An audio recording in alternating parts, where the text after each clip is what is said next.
Hello, sunshine. Now the summer break's here, why not give the ads some time off with 60 days of premium free? Play what you want, whenever you want, all summer long. Hit the banner to get 60 days of premium for free. Okay, Google, can you play the Soothing Ad Music playlist on Spotify? Perfect. Thanks, Google. Spotify on Google Home is awesome. You can play any playlist instantly using just your voice. Flip tracks while you flip pancakes or mop to hip-hop. You say Google Home plays. For the first time ever, it's free for everyone. Okay, Google, play the Party Popper playlist on Spotify. Hit the banner to get started with Google Home now. Available for everyone on Spotify.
Hello guys, welcome.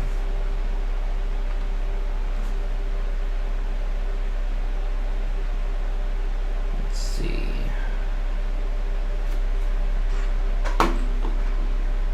Alright, so welcome to my first stream, guys. This is brand new to me, so bear with me as I figure things out.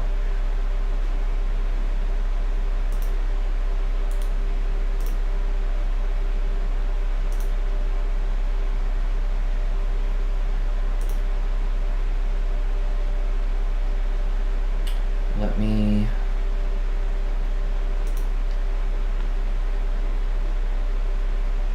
get everything started.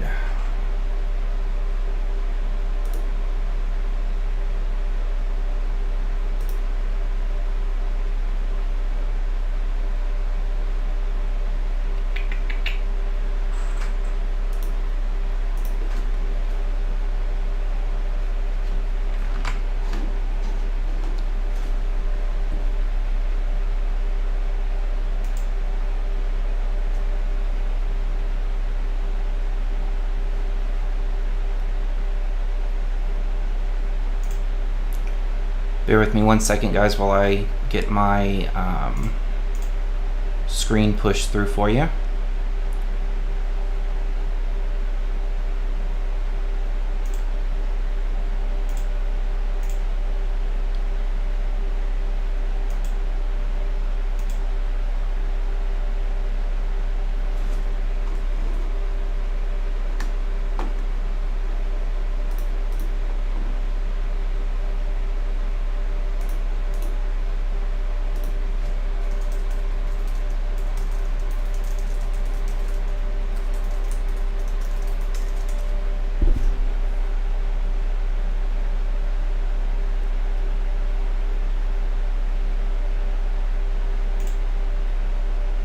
Hey Lanky, hey Ken.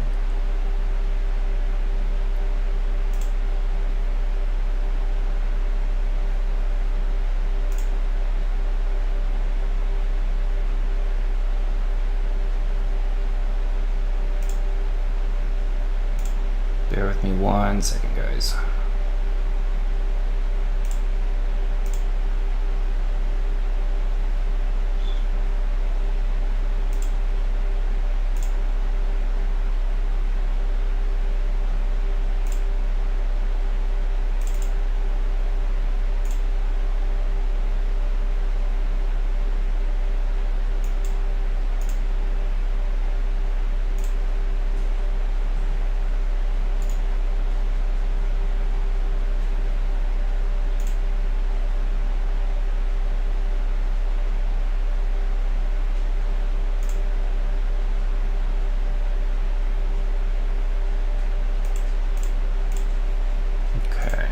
See if that works.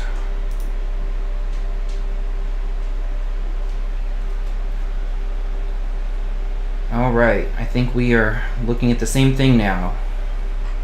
Nope, maybe not.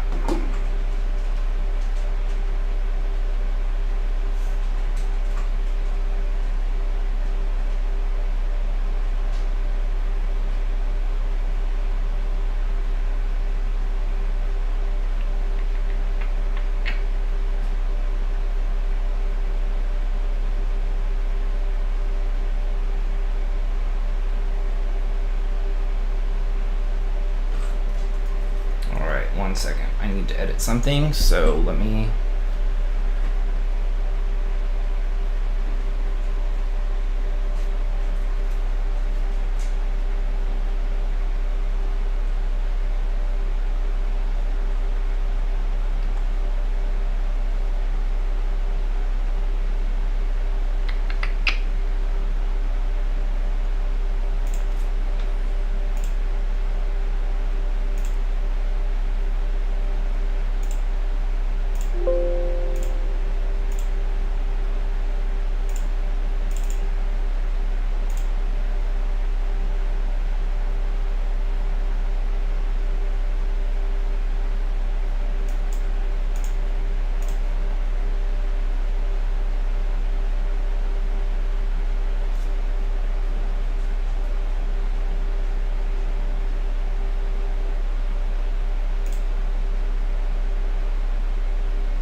Alright, I think we are good to go, so here's what we're going to do tonight. We are trying out Rust.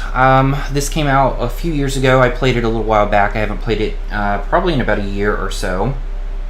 So we're going to give it a shot.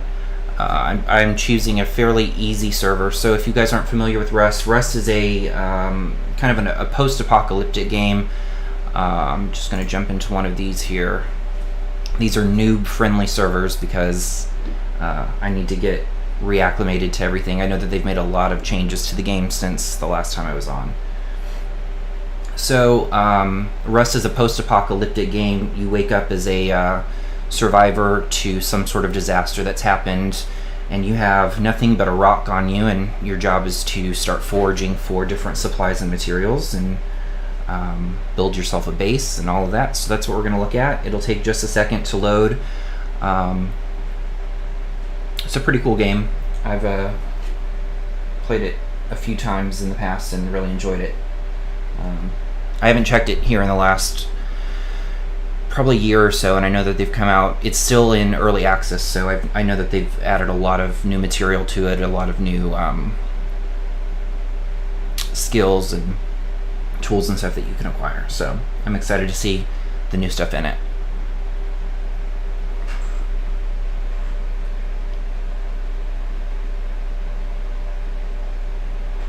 And it is still loading.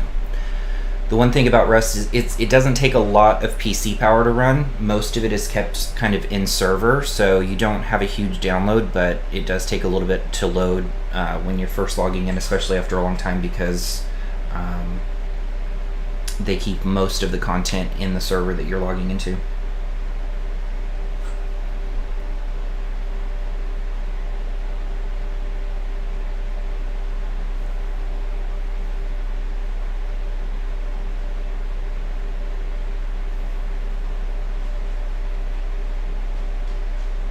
Yeah, you can see it's loading here.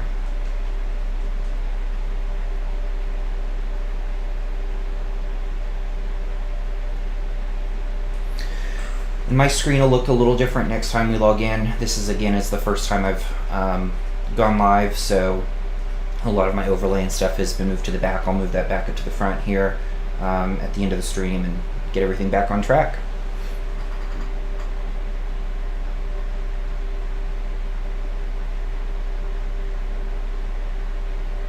How is my audio? Can you guys hear me clearly?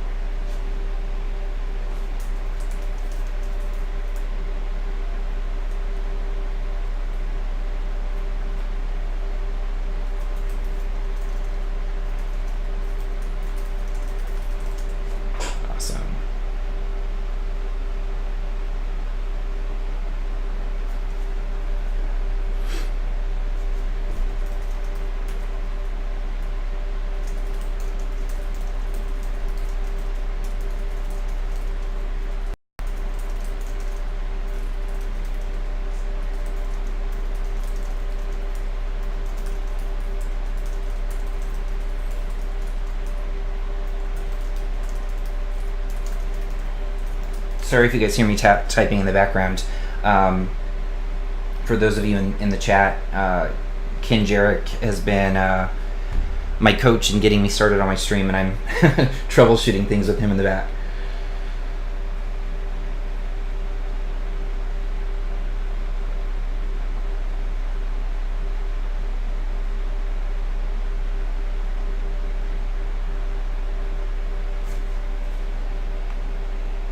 Okay, this should be almost done. It's kind of at its last few things. Let me see if I can make an adjustment here real quick while that's happening.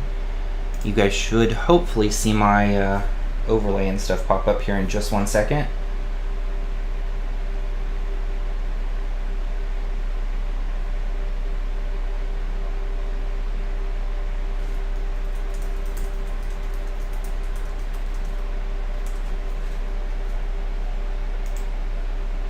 So as you're looking at this, if you guys see where it's talking about what it's loading, when you pop into the world that is Rust, there's all kinds of neat things that you can explore. There's you're on a huge map, huge continent kind of thing, and there's monuments of different sizes. Monuments, according to the game, are going to be pieces of a city or pieces of some sort of location or marker that you might come across. So for example, there's a lighthouse that you can go and you can explore. There's different warehouses and things like that. So when you see all that stuff loading and populating, that's what it's pulling in, are those different places that you can go and find neat things in.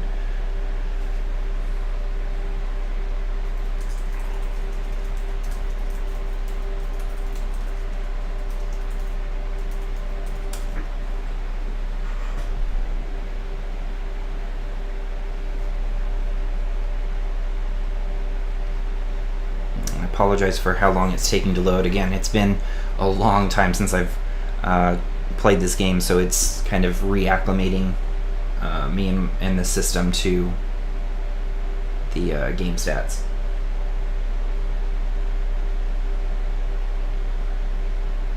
And here we go. I do think you guys are on a slight delay, so you should pop up here in just a second. You'll see that when you first load in, you're kind of laying down. It says you're asleep, you're waking up. And then when you hit a button, it wakes you up, and this is what you see. I love this game because, I don't know, like the graphics, it's very, very pretty. And, oh, that's new. See, this is brand new. I've not seen the boats before. I guess you can take them out into the water. But ultimately, what you, goal number 1 is, if you look down in the bottom right corner, you've got health, water, and food. You want to make sure that all of those stay above 0 or you're going to run into an issue. So my first priority is to hopefully find something to eat and some clean water. And while we're on our way, we're going to smack some trees. I think I have the game muted, so let me fix that. There we go.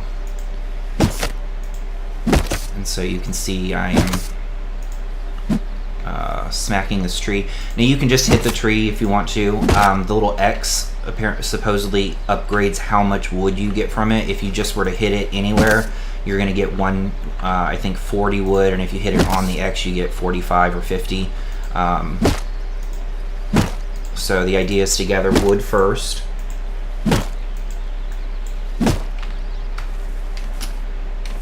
And so you're looking for wood, you're looking for certain stones. You can't just walk up to any stone. There are certain ones, they're pretty obvious though once you see them. We'll see if we can find one here in just a second. But the idea is to start gathering different resources so that you can start laying out the foundations of a base. Now some of these you might be able to pick up. So these I know you can pick up, and to interact with them you just hit E. So you saw that I just picked up 2 stumps, which give me more wood, and then the 2 plants are hemp plants. They are what you use to make clothing and rope and all kinds of different things that you might need throughout the game. I think we might be, let's see, nope, I'm looking for the map. I think this is it, there we go. Yeah, so we're on a little bit of an island. I'm going to try and move inward.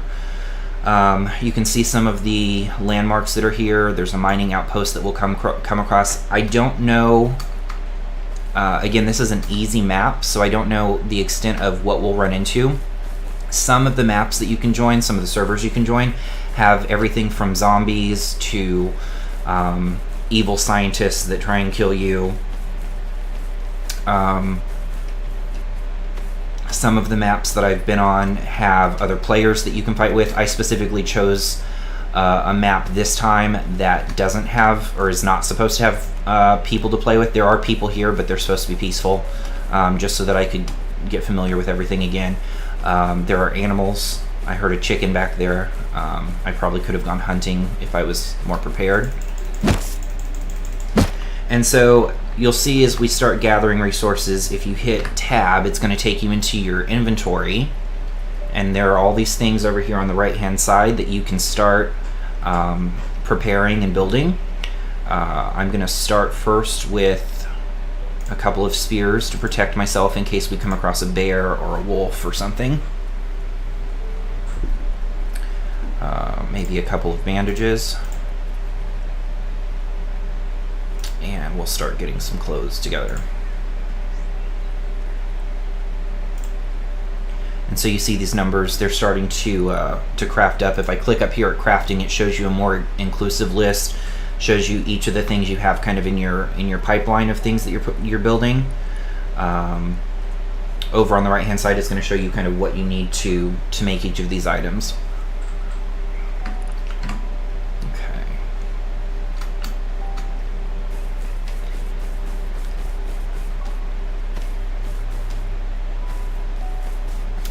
And as you can see, my food meter is going down, so I do need to start looking for some food. That's part of the reason I made some spears, is so that we can hopefully hunt something and eat that. Our other option would hopefully be to find some mushrooms or something. The in order to do that, we probably need to go to a more dense forest area. Actually, let's see. No, that's not what I wanted. Sometimes along the water you'll find different plants you can eat, like corn or pumpkins and that sort of thing.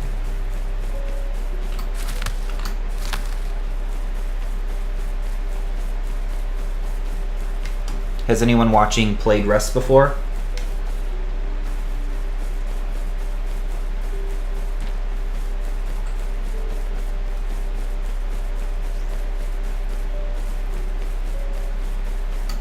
So the density of these trees, there might be some mushrooms in the area. It may not be big enough to have any in it though.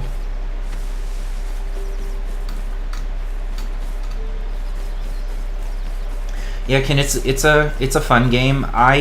This is a game that I really prefer to play with a group of people. Like if you can find, friends who have the game, if you can clan together. And build huge bases, and then eventually it looks like there are a couple bases over here we'll look at. When I first started playing, that's a campfire. Let's see if there's anything in it. Oh, yeah. The server doesn't let you loot other people's stuff, so we couldn't access that. When I first started playing back when it came out, I accidentally made friends with like 6 different people on a server that I was on. And we played for months, and we just had these huge bases, and a couple of them were better at the fighting piece, a couple of us were better at building, so we each kind of took to our own little niche and had a really cool, productive team. It was a lot of fun. And again, we'll try and get up high at some point, because when you get up, like if you can get up in that mountain over there, you can look out, and the scenery and stuff is really, really cool. They put a lot of detail into it.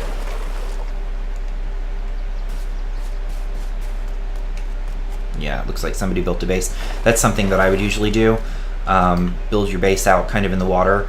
It makes it a little bit harder for people to get to if they try to attack you. Again, on this server, it's not a big deal, but putting it up in a mountain or out in the water or something like that usually gives it that little extra protection. So I mentioned earlier that you can also hit rocks. So this is one of those rocks that you can actually mine from. This one gives you metal ore, which you can then melt down into weapons and things like that. Crouch down. Why is it not? There we go. And again, just like on the tree with the X, if you hit this shiny thing, it actually gives you a boost to... It's not cooperating. There we go. It gives you a boost to what you receive from it.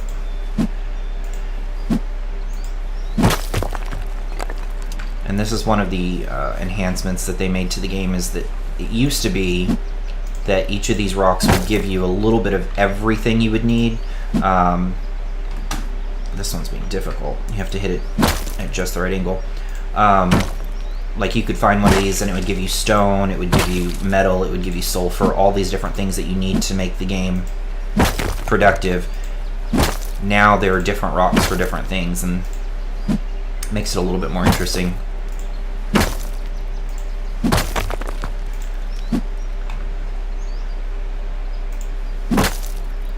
This gets easier once you're able to pull together the actual tools for mining.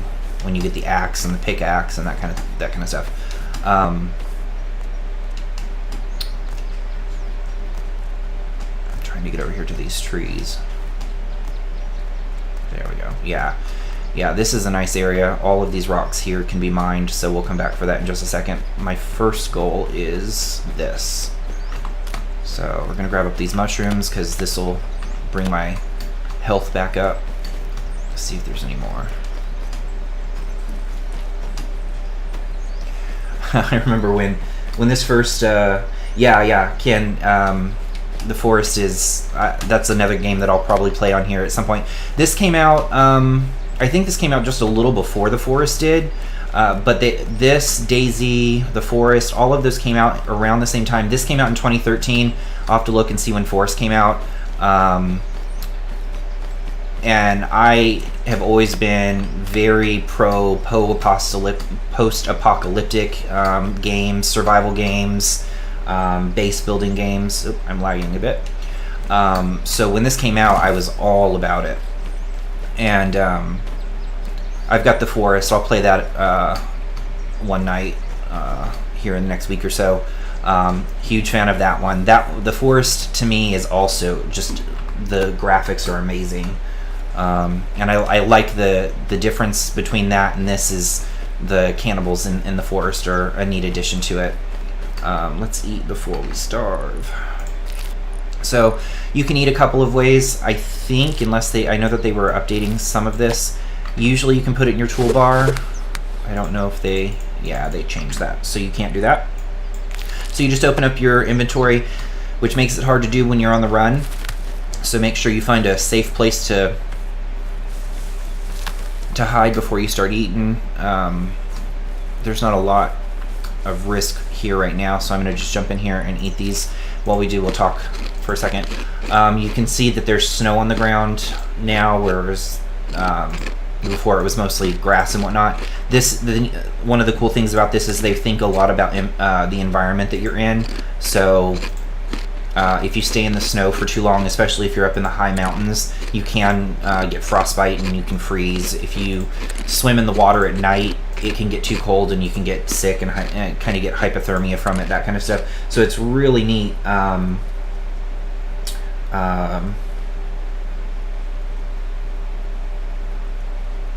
Fallout. Yeah, I played a little bit of Fallout. I'm curious to see what the new one is like. The next one, the one that's coming out, 76, I think is what it is. All right, Ken. And thank you for hosting, by the way. Thank you for that. New Vegas. I don't know if I've seen that one. I'll have to look that one up. I'm lagging quite a bit.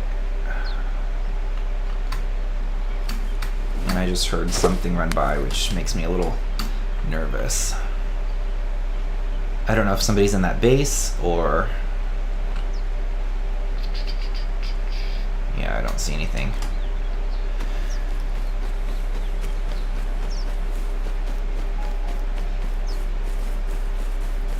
I'm gonna have to look that up.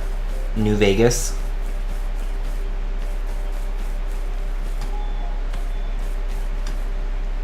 Yeah, this channel, guys, if you follow this channel, we're gonna see a lot of post-apocalyptic stuff. I've got DayZ, I've got the Forest, I've got Ark. I haven't really clicked with Ark yet. I guess maybe I need to give it some more time. Oh, yep, there was a person up there. We'll leave him alone. I've got a pretty extensive list of games, and a good portion of them are post-apocalyptic. So I'm gathering up these loose stones that you see. The two that I just picked up were sulfur. This one is actual stone. I actually need some more stone because I can start crafting tools once. Oh, actually, I forgot I had upgraded the, we're upgraded on. That's not what I want. Well, that'll get us started. So I've got a pickaxe in the works. And we'll be able to start mining a little bit more progressively once that pickaxe is done. When you break these barrels open, they give you different things. So I got scrap. Scrap is really good because you're able to learn new tools and things. Once you get enough of it, you can... It's kind of like the currency of the game. Enough scrap allows you to start creating more progressive tools.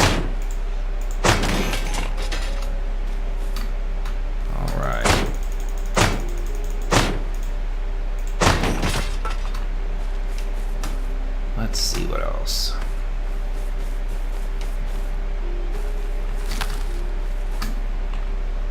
Nope, that's not one I can pick up.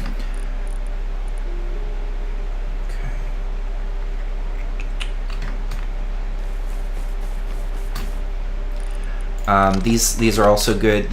You'll kind of see these, especially near roads, these little areas of barrels, vehicles, that kind of thing. They're really good to check, especially because a lot of the time you'll find food, candy bars, all of that.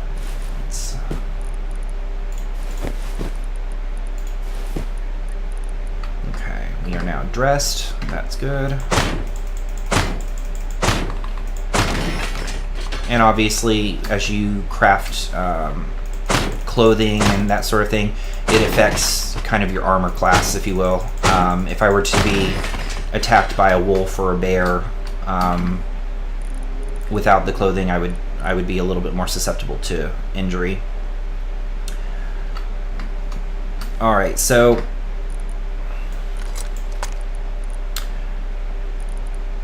maybe I have enough stones. So let me go get some more wood. I think that's what I'm missing, and then we will get. Oh no, wrong. Don't do that. Go away. Nope. What did I do? There we go. Now get rid of this.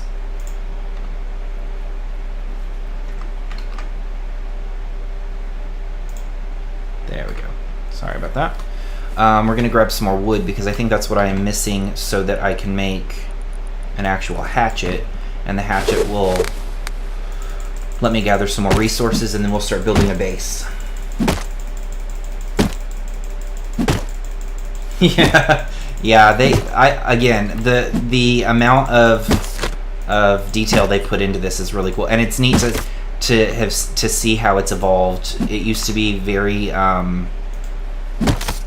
very simplistic in the motions and the actions. Now, like, reloading guns is very in depth. The breaking of things is really in depth as well.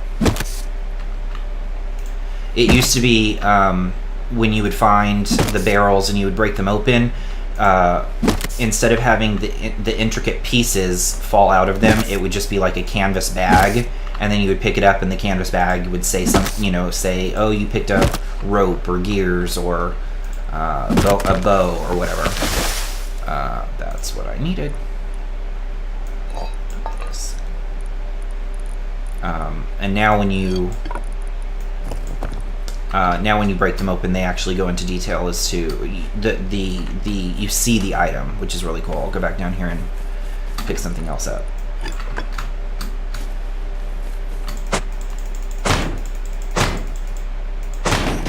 See, like, the scrap looks like scrap metal. It's really kind of neat as to how much thought they put into that, because again, it used to just be little canvas bags that you'd pick up here and there.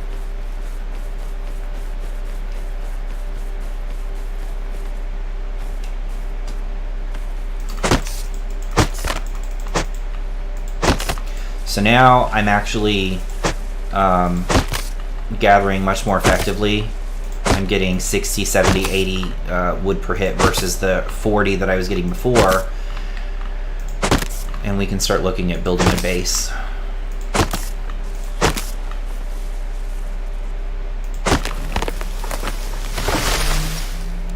This particular server, again, I chose it just because it's a little bit more relaxed than your typical servers. This box is, I always check these boxes because I can usually find food and stuff. Not that time. I'll come back for these barrels. I don't want to fill up my inventory too much because then you kind of have to get selective as to what you want to take. I'm looking specifically for food barrels or food containers.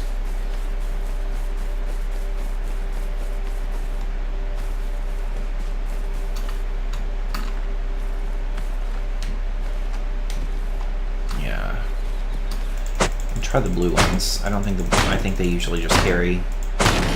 Yeah, just carry those things. So we'll check the map again, because one thing I guess there we are.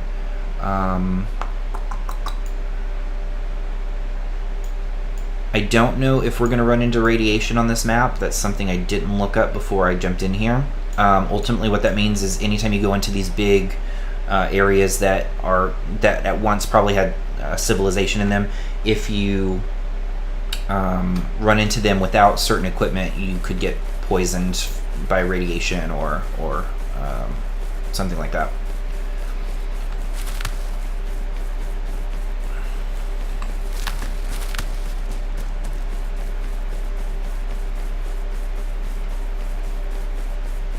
And if you guys see me kind of looking off to the side, it's simply I'm just checking chat to make sure nobody's jumped in or asked questions or anything.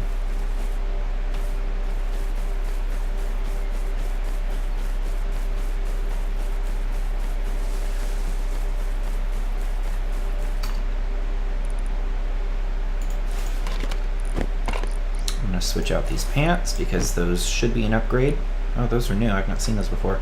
But yeah, you'll notice, so the pants that I had on, if I put them back, notice that they don't impact the protection up here. But if I put these on, I now have, oh wait, hang on, maybe they did. Yeah, so 10 and 10. If I put the other ones back on, it's 15, 15. So I'm going to go with those because they're a little bit upgraded. It looks like somebody put some metal in those, which is kind of interesting. I've not seen that before. So we'll continue to look out for other equipment and things to upgrade into.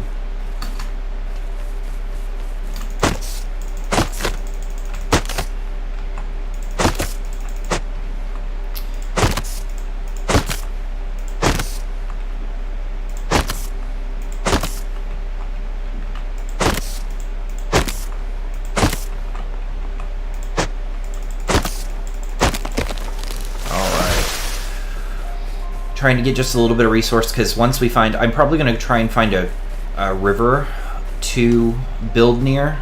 Typically near the rivers you're going to find access to a continuous food source versus having to scavenge for it. Also, and again, this server is not that big of a deal, but building near these cities and these monuments in an aggressive server where you're actually fighting other players, you're probably going to find yourself in a lot more fights if you build near these cities than if you get away from them. So I'm going to be stupid here for a second and test out the radiation theory here, see if we get buzzed by it. So far, so good. Run through these tunnels real quick. Ooh. That is dark. Let's...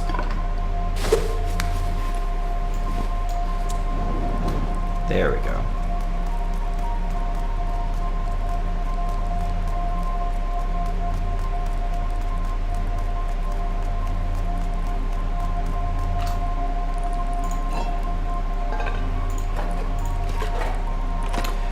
So for me, anytime I see gears, I'm always going to get them. Typically, a lot of the things I like to put in my base need those gears, so that's one of my favorite things to find. I'm glad that we came across those.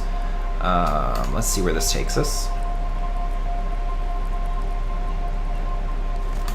And if you can, you're going to want to only use your torch when you absolutely have to, because it does wear out and break down, and you may not have the resources to build another one right away.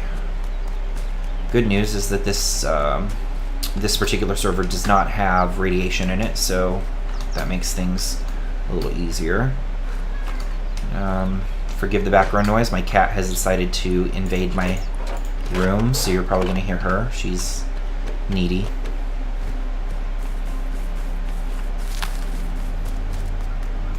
Alright, let's see. Let's find a direction.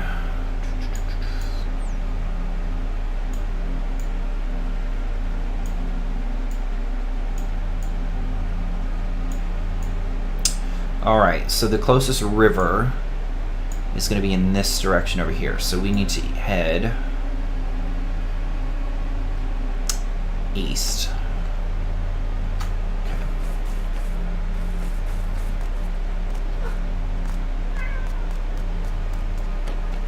Alright, here's some food. Let's eat up. Another thing that you will want to consider is in early stages. So down the road, I'm gonna sacrifice that for this. Nope, wrong one. For that, put that away. Toss that. Pick up the empty tuna can. Did I do it again? Yes, I did. Good grief. There. So I took the empty tuna can. I know it sounds silly, but I can put that in a fireplace or a campfire here in a little bit, and it's actually going to give me metal pieces, and then I can use those metal pieces to upgrade armor and upgrade different tools and whatnot. The alternative to that takes a little while. There are easier ways to get the metal, but it's typically not until after you've leveled up a little bit in regards to what you have access to.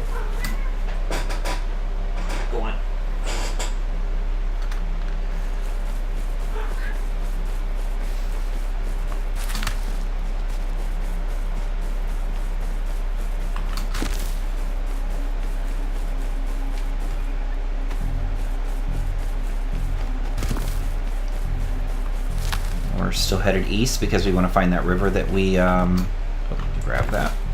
Want to head towards that river and start a base over in that direction.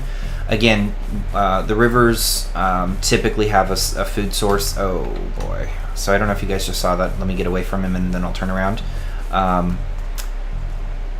Over here, I don't know how well you guys can see it from this distance, but there's a guy walking around in a hazmat suit. That is actually an NPC. It's a computer player, not an actual a live player.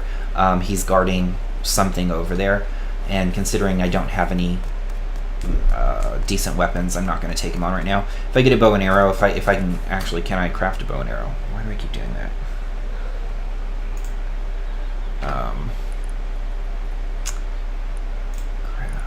Let's see if I can get a bow and arrow real quick.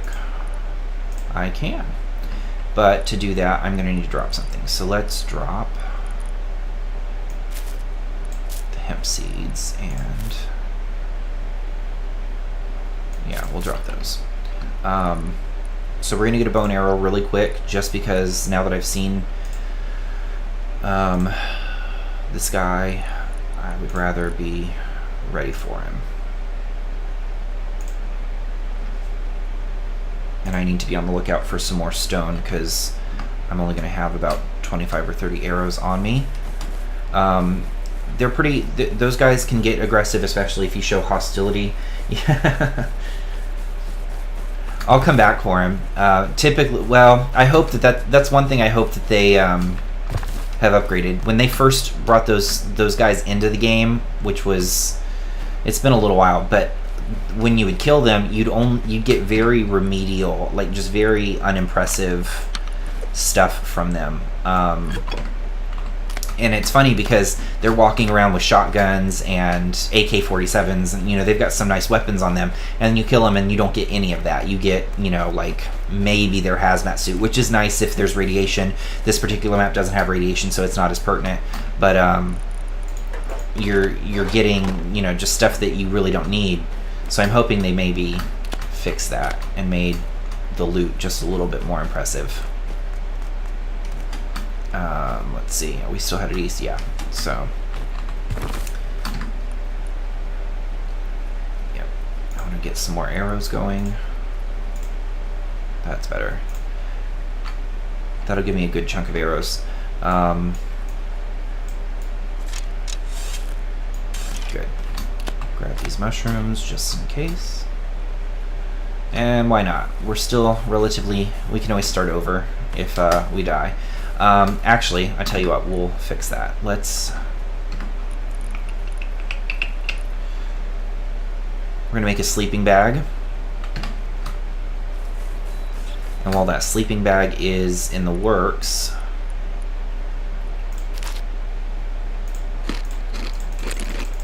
I'm going to toss that. So this is what I've been looking for. This is an actual... this rock will give you stone. So again, I don't know if you... I'll show you again.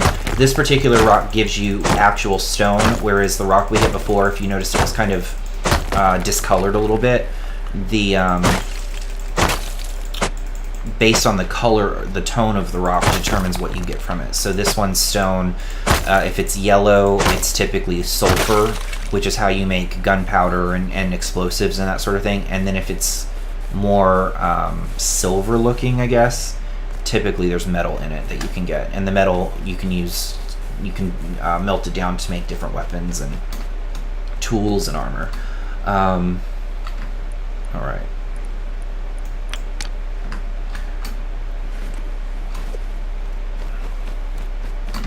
Make our bag, yeah. Alright, so I'm going to lay this sleeping bag over here on this rock, and the reason for that is having a sleeping bag somewhere allows you to spawn there so that you don't have to start over as a complete noob, a new character. The catch, though, is that if you die or if you fall, I'm going to get rid of those, you drop everything you have on you. So all of this stuff that I have will disappear or I'll have to go back and find it, try and find it if we get killed by this guy. But let's give it a shot. Give him the shiny. Let's see. All right, let's see if we can find him.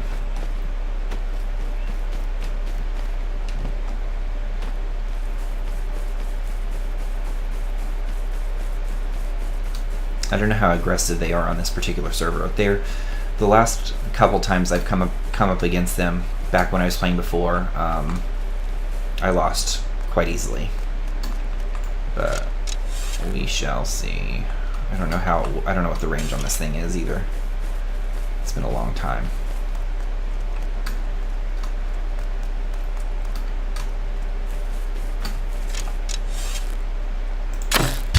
Oh, got him. Don't run away. Or do. That's fine. Oh, here he comes.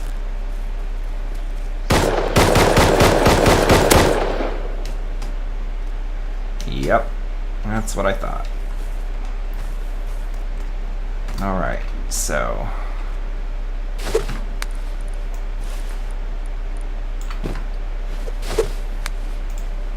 we're going to heal up real quick. And while we're doing that, I think I'm going to make a few more of these because I don't know if he went down or not.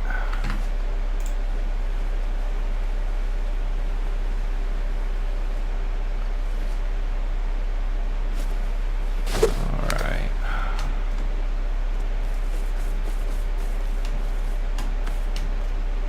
Nope.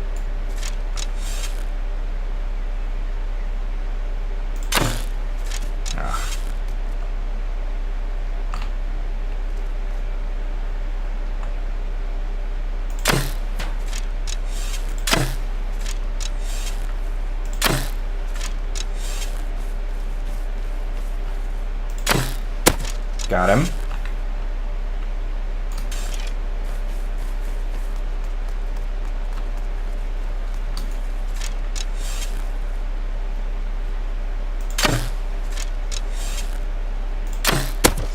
Got him again.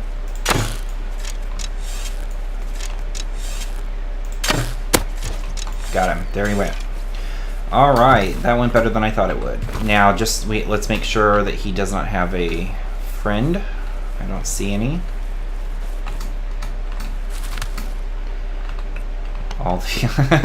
He had all those arrows. See, yeah, they need to. That's one thing. If I could talk to the developers, I'd say, look, for the fact that it took what 8 or 10 arrows, I should get a little bit more than 9 scrap. I kind of feel like, especially considering he shot me with a gun, I sort of feel like maybe there should be a gun or give me his suit or something. But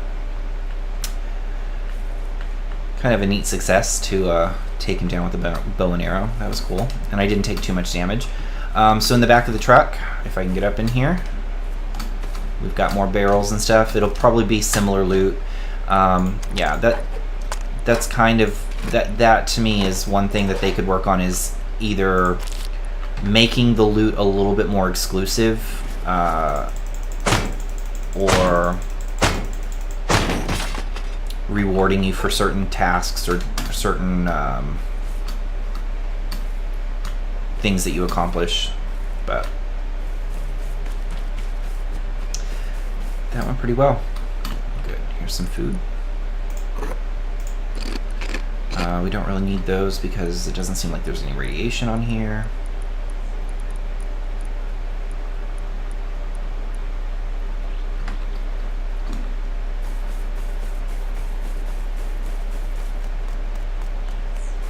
Alright, let's head east again. I'm going to get to the river and show you kind of what's in that area. And then we're going to start building a base, because nighttime's going to hit soon, and it's not an easy place to be at night. It's very hard to see.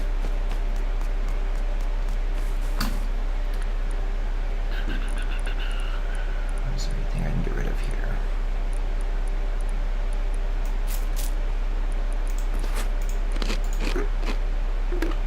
All right.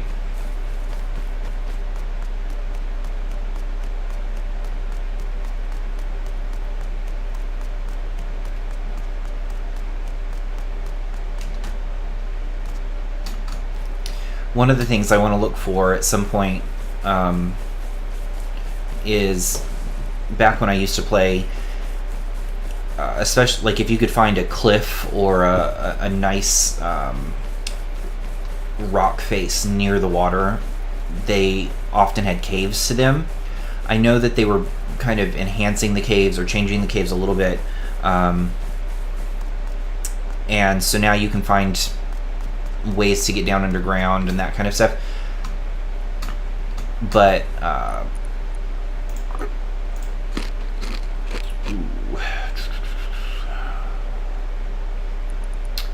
sorry, one second. Let me figure out what I can get rid of.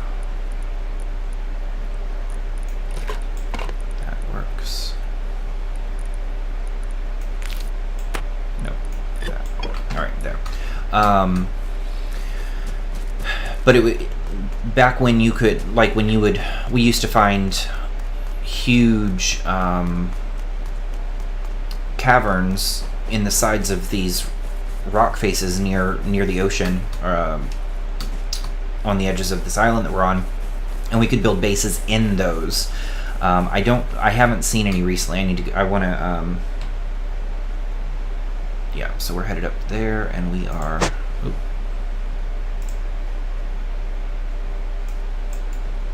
okay, go further this way. I want to see if that's possible again, because I had some pretty fun like the bases, building the bases in those were really fun. They were hard to get into, so we'll see. We'll do some exploring and see if that is still something that can happen.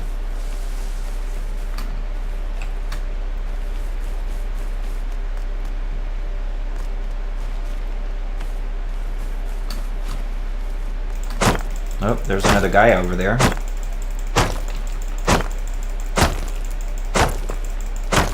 So this particular rock, you can see it's a little bit yellow. It's giving me sulfur, which again I can use to start making gunpowder here, and just which is it's nice to get a head start on this because it puts me a little bit closer to having a firearm.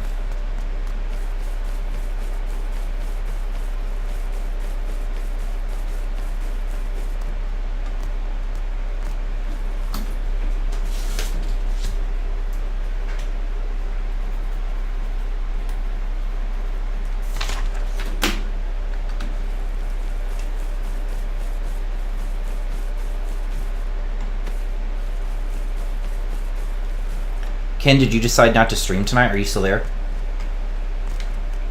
Taking the night off? Oh, now I'm going too far south.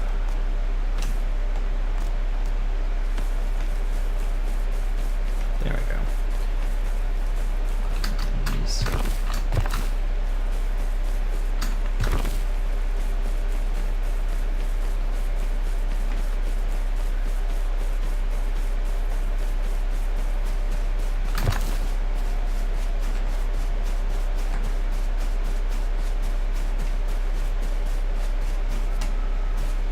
So it looks like we're headed towards a more desert climate. Again, it's really cool. If you go too far one way on the map, you're going to hit the desert. Go too far the other, you're going to hit more of an Arctic, snowy region. Each one has their perks, their advantages and disadvantages. The desert one, you tend to get thirsty much faster. You have to watch what kind of clothing you wear. It's easier, I think, to find food in the desert because you can eat the cactuses. They don't give you a lot of nourishment, but they do keep you alive. They keep you hydrated. So I actually don't mind coming out this way.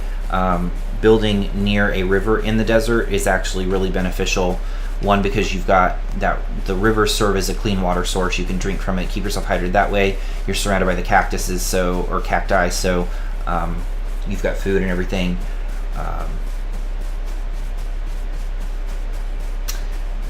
But you definitely have to keep an eye on your resources a little bit more. The downside to building out in the desert is it's a lot harder to find resources like wood and stone. You tend to have to travel quite a bit. What I'm probably going to do, This is the river. Let's make sure that we can drink from it first, because that's a little bit wider than I thought it would be, so that it may still be salt water. You can't just drink any water in the game without making yourself sick. So yeah, so this is salt water. That's what I thought. So this particular river, oh wait, we're not even at the river yet. Yeah, so let's go that way. I was going to say, if this was the river, I would probably build over on the south side, because you've got that forest region right there, and that would give you access to a lot more resources. But we are going to have to go further south, which means further into the desert to build.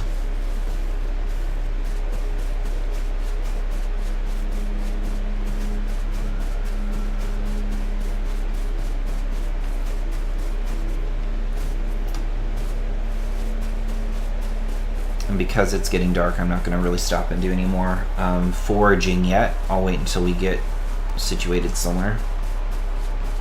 Yeah, the river's right over this hill. And this right here is why I typically choose the river. This here is corn. We've got pumpkins. You can actually pick these and eat them, and then you get seeds from them, so you can plant them and kind of create a garden and kind of live off of that. I think what I'm going to do, considering the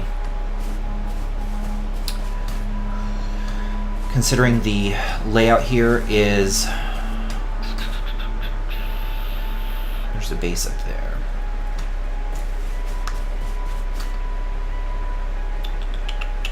Yeah, I think I'm going to build somewhere down here. There's a boat there. I'm curious as to how the boats work. Let's go find out.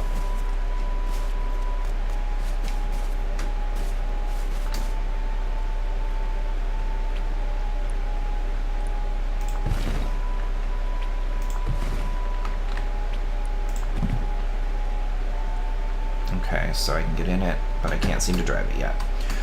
So yeah, so if you guys saw that, if you hold E over certain objects, it gives you a couple of options. This one, I can push the item, or I can mount the item, ultimately ride in it. There's not much that I can do with it yet, so, but it's nice to know that it's there. Yeah, I'm going to build in this area because there's tons of food right here, so I'm going to go down here and probably build in this area.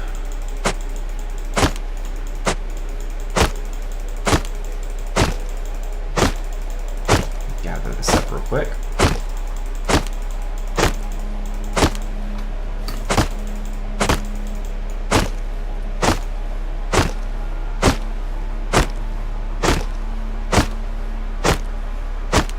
Actually give you quite a bit of wood.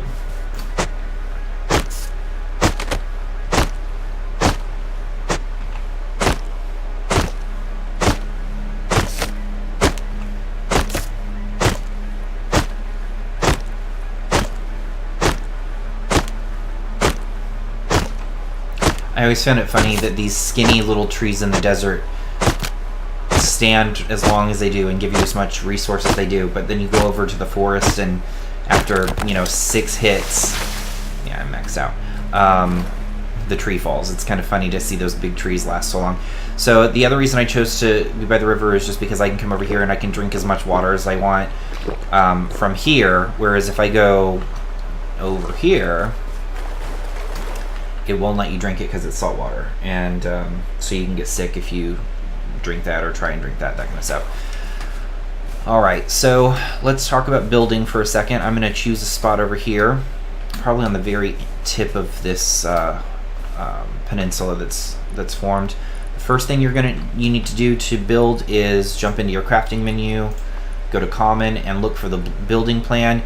The building plan is just the tool you use to build stuff. So I'm going to craft that, but before I do, I actually need to empty out something in my inventory to make room for it. Decisions.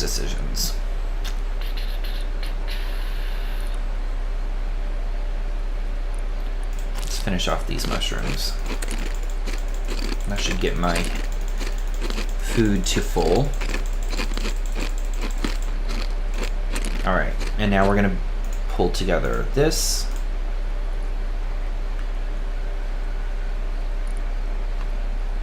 Inventory. Move those up here. game's going to get a little bit dark here. I don't think that there is...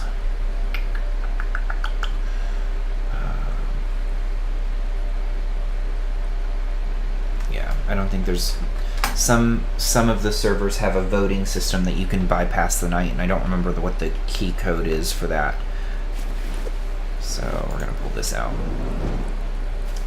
The downside with this is yeah, that's the water right here, is that you can't really build and have a torch going at the same time. I guess what I could do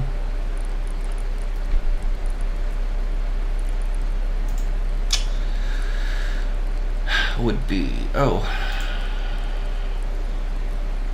here we go. This will work. I just need to drop something.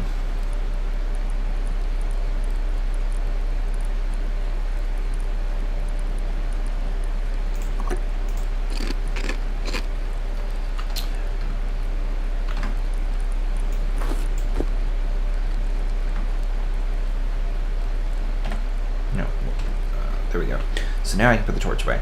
So what I did there was I built a little cap that has a candle on it, as silly as that is, kind of like a miner's hat, and it casts light now. So for me, when I build my first base, we don't have to keep this base forever. This map, again, is huge. I don't even know if it lets me zoom out. Yeah, it does. This is the map, and we are way over here in, like, I can't even remember what code that was, V something. This map is enormous, and so we don't have to keep this base if we decide we don't want it. So what I'm going to do here is I'm just going to build a starter base, and ultimately what I do for that is I go and I grab the triangle foundation and I make a sort of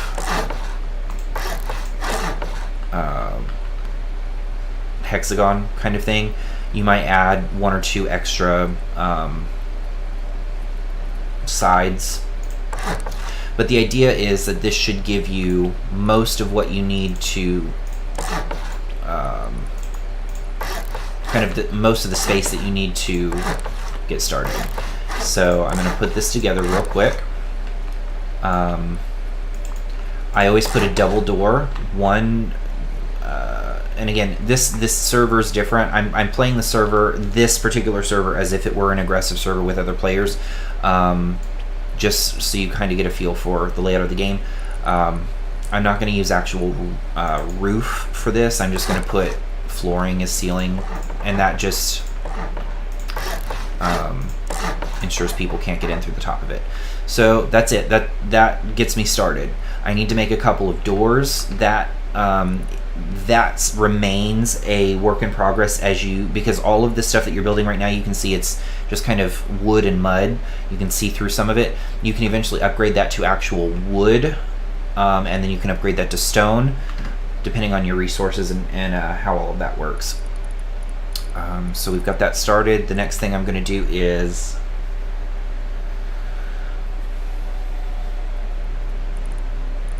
I'm going to make a campfire, I think. So we'll make a tool cupboard.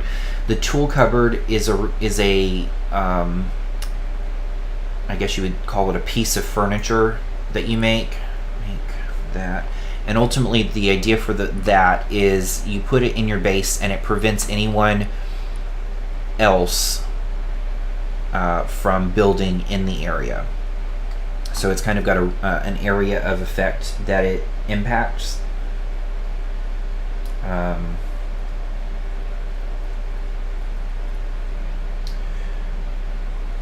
So that other people cannot build there. Finished. And you do, if you're building a base, that's one of the first things that you do want to put down, just because, again, if you, on an aggressive server, you may be competing with people for space. You typically also want to make sure that no one else can get access to it. So I'm going to build a wall on one side. Oh, you have to authorize yourself. And and then I'm going to build a door on the other side so that I can eventually close it off and not have to worry about people getting into it. I'm going to make a sleeping bag really quick. The sleeping bag, again, I'll put down just like I did that first one, and it's going to allow me to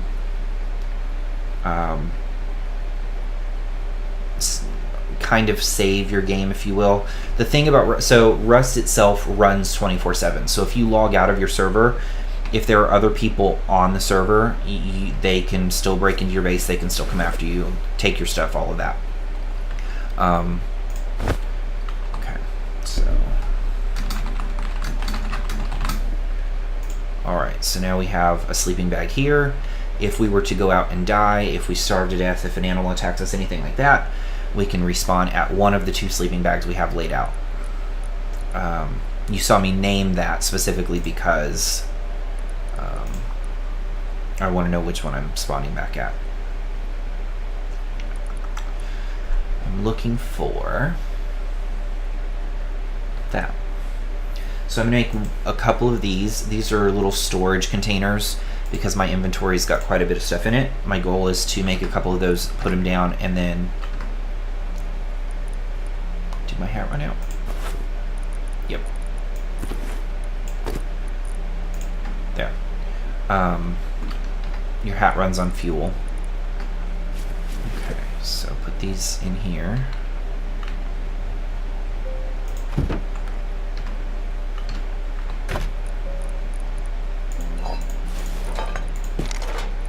And I'm putting the stuff in there that isn't going to be an immediate need. Things that I can always come back for later.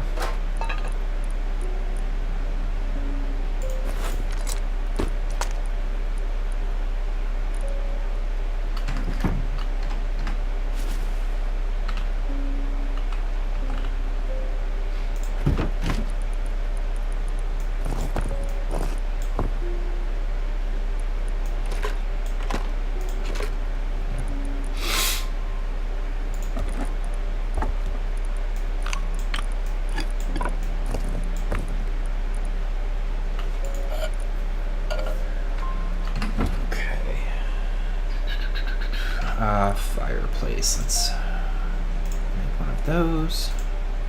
Campfire. I am going to make some of these traps. This is another way to get food. You can make fish traps. I'm going to make 3 of them. I'll make 2 of them just for now.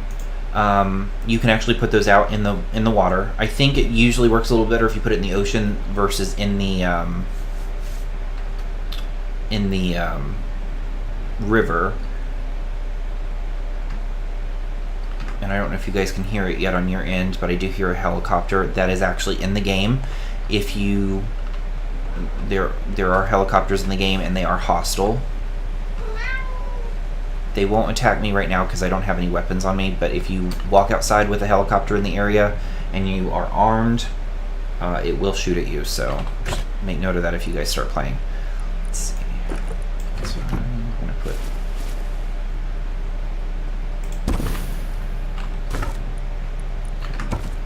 There's that. What else? I'm going to go ahead and put doors on this.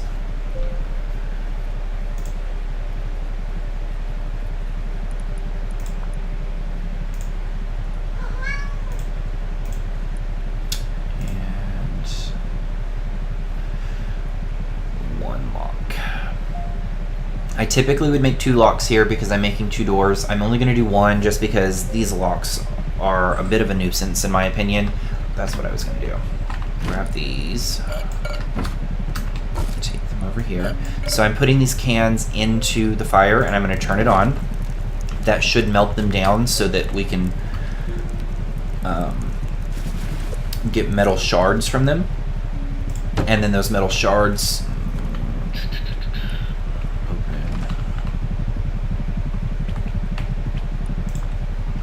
The metal shards we can use to build new things with. There we go. Oh, it's close. Oh, wow. Yep. I forgot. Bow and arrow counts as a weapon. Luckily it didn't hit me. It may have hit me a little bit. Surprise!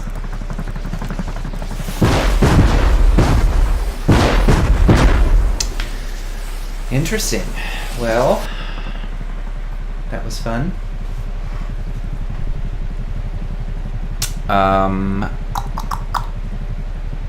Let's see how much. That's disappointing. We'll respawn back at the base. I don't know if that'll be a good idea because the helicopter will still be there, but I won't have anything. We'll give it a shot. I did not realize it was going to attack me. Oh, I know why. Yeah, I know why now. Wow, it destroyed my base. Awesome. Well, in that situation, we're just going to start over. Yay. So,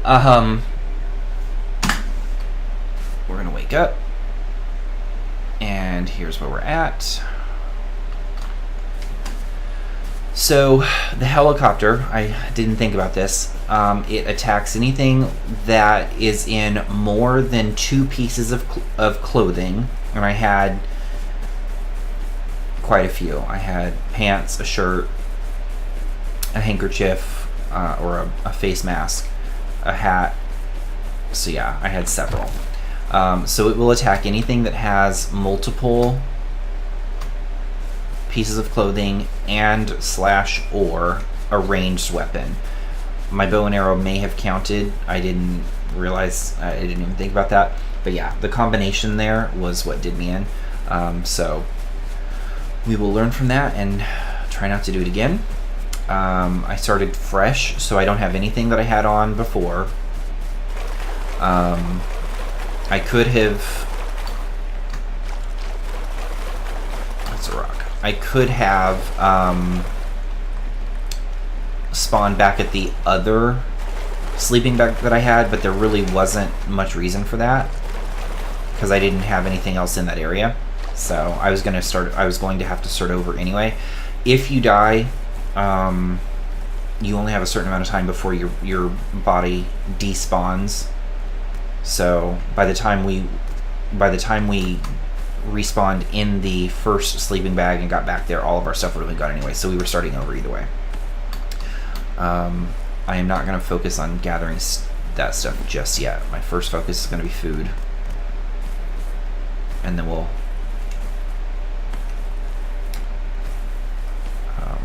start with food and stone and wood so that I can upgrade to an actual hatchet.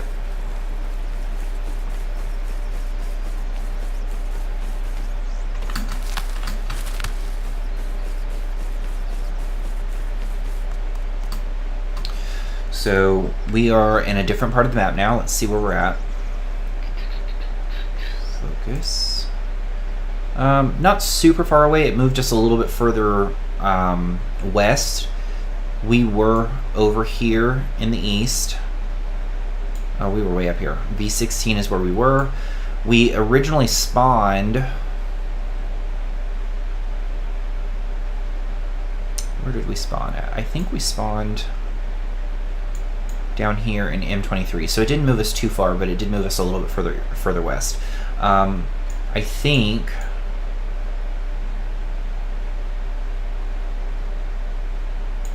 They've really cut down on the number of rivers they put in the map, didn't they? Yeah, so we don't have to have one. They're just convenient to they're convenient to have around for all the corn and all the food that you have access to from them. We can make mushrooms work. The primary reason the other primary reason that I'm more interested in being near a river is in the amount of time we've played for an hour or so, and in that entire time I didn't see a single animal. I heard a chicken, but usually you'll run into a boar or a wolf or a bear or something. We didn't run into anything. and that's going to be probably the most effective means of gathering food, is to find, I hear the helicopter again, is to either find an animal or to gather from the pumpkins and the corn and all of that.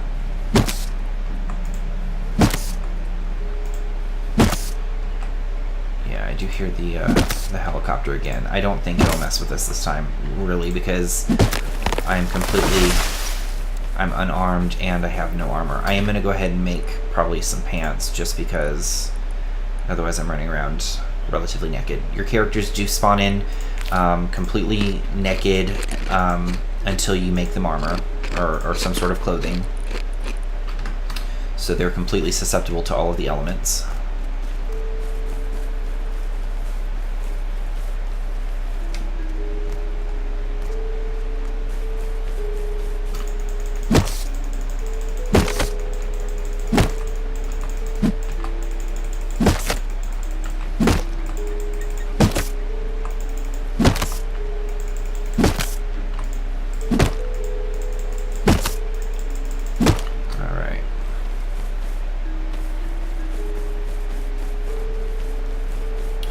Considering there's no radiation on this map, we may go into one of these towns and just kind of see what we can get into.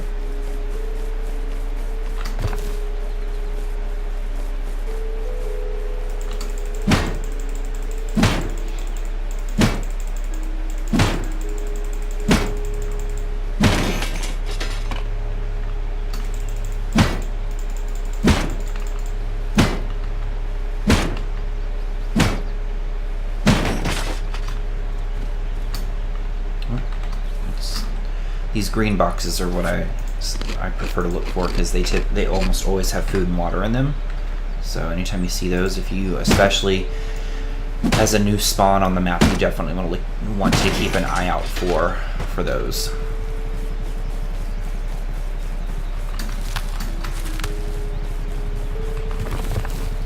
And then if any of you guys play Rust, if you have Rust and you want to join forces, let me know.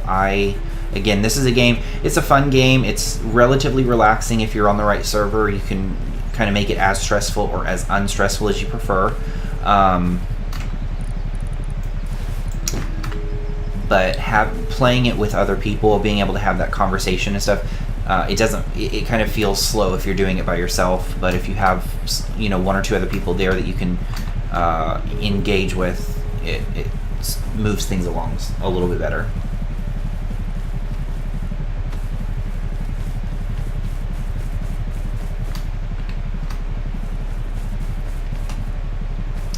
So we're getting up here into the snowy region. I don't know that I want to spend a lot of time up here because I don't have any sort of extensive clothing, which means that I'll freeze faster.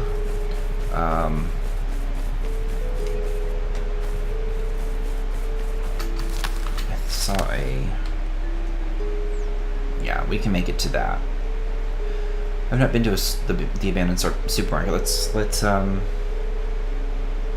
that way.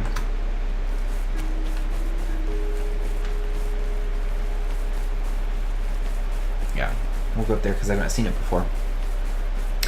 The game is still in early access, which means that the developers are constantly making changes and updates and adding new things and tweaking things.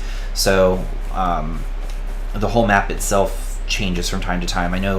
I think I heard that they were actually working on a kind of a secondary map that you could potentially spawn into. If you're a server owner, which I'm not, you can critique or adjust the map a little bit according to how you want your settings to go. I've not seen the supermarket. That's a relatively new addition. Yep, we've been over here before.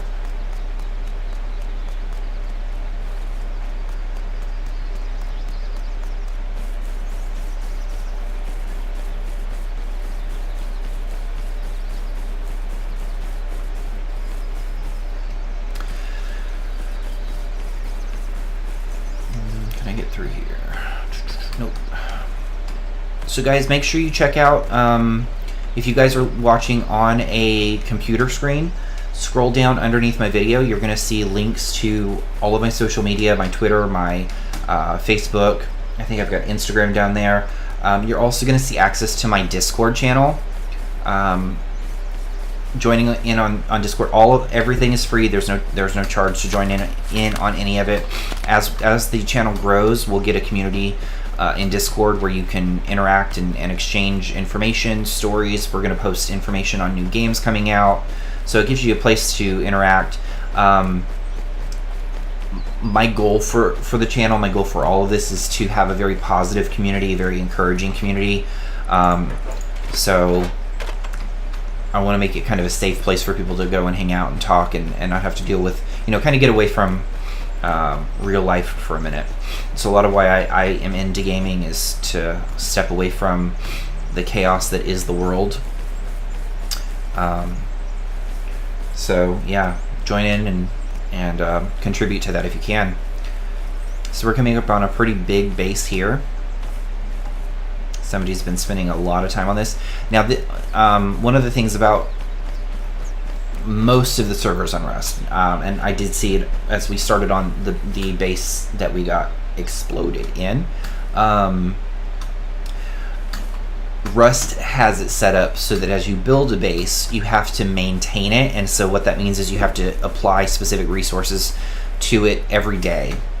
So this person, I'm guessing, probably plays daily in order to have that base up and running, because the amount of resources that it would take to keep that running would be that's new. That would take quite a bit of work.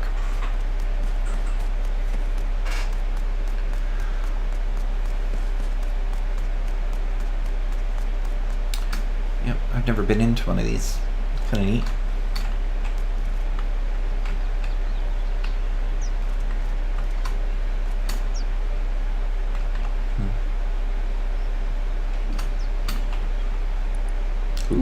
Ooh, what's this? An SMG. So I'm glad we came here. We now have a gun. We don't have ammo. It has 8 bullets in it. That's not bad. That makes me feel a little bit more secure if we do come across a wolf or something. That makes me feel a little bit better. We've got some food. We're gonna go ahead and eat this because our health is looking a little ragged.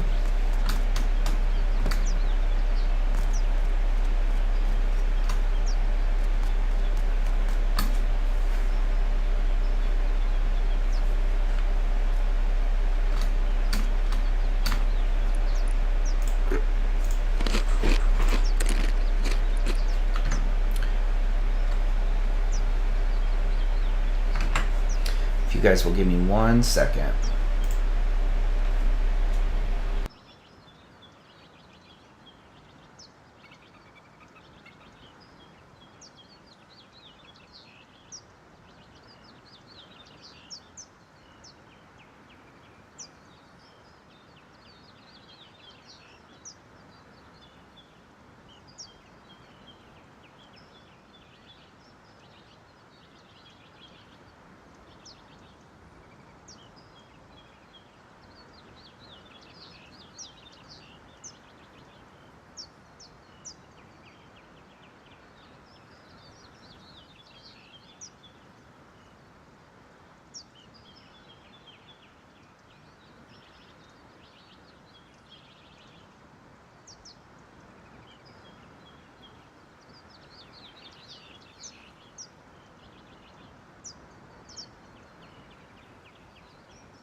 Alright, we are back.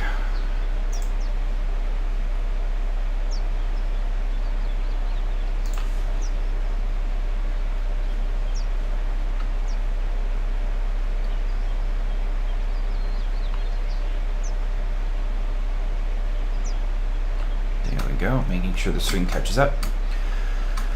So we've checked out this little store. We found a few crates with food and whatnot in it. Oh, there's one more. We're going to hold on to those because I'm close to full on. My hunger is almost completely gone, so hold on to those for a little bit because we don't know when we will find our next batch of food. The guy that built the base over to our left there chose a smart spot. He does not have to wander very far for food and resources. That's pretty good for him. I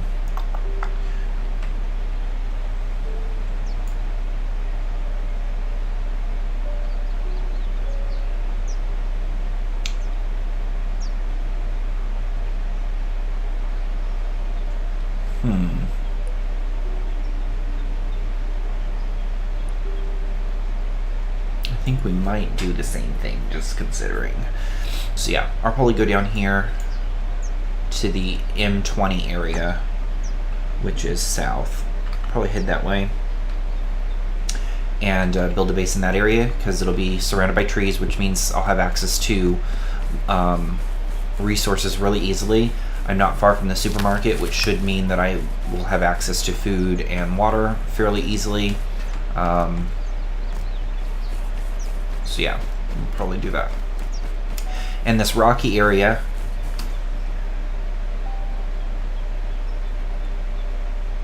that's strange.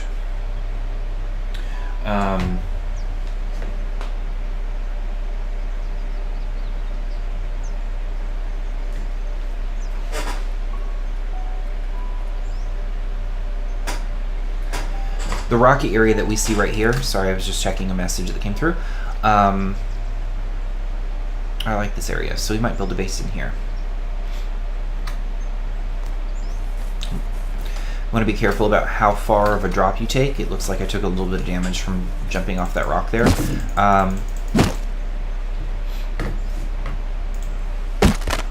It's not super hard to heal up. Either fill up your health bar, your water bar, or use a bandage, and it heals you up pretty quickly.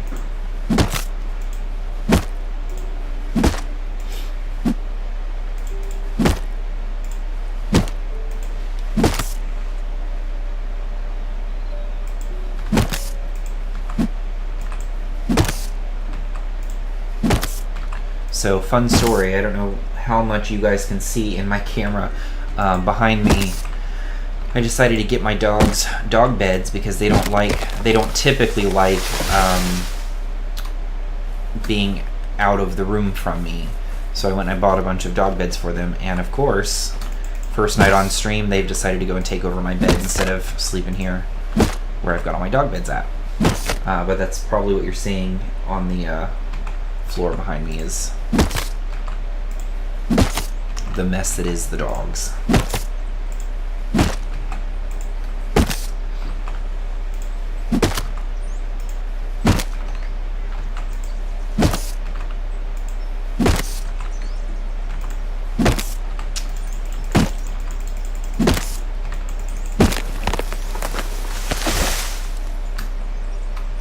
So Lanky mentioned earlier, New Vegas is an apocalyptic game that I've not heard of. I wrote it down because I want to look it up. I will definitely check it out. If there are any other game suggestions that you guys have, please let me know. I have quite a few. You'll see quite an array, I hope, here on stream. The schedule that I'm shooting for is going to be Monday, Wednesday, and Friday, starting at 6. The ending time might vary, just kind of depending on how the day has gone and how I'm feeling. Typically start ending somewhere around 8, could potentially be 9 or so.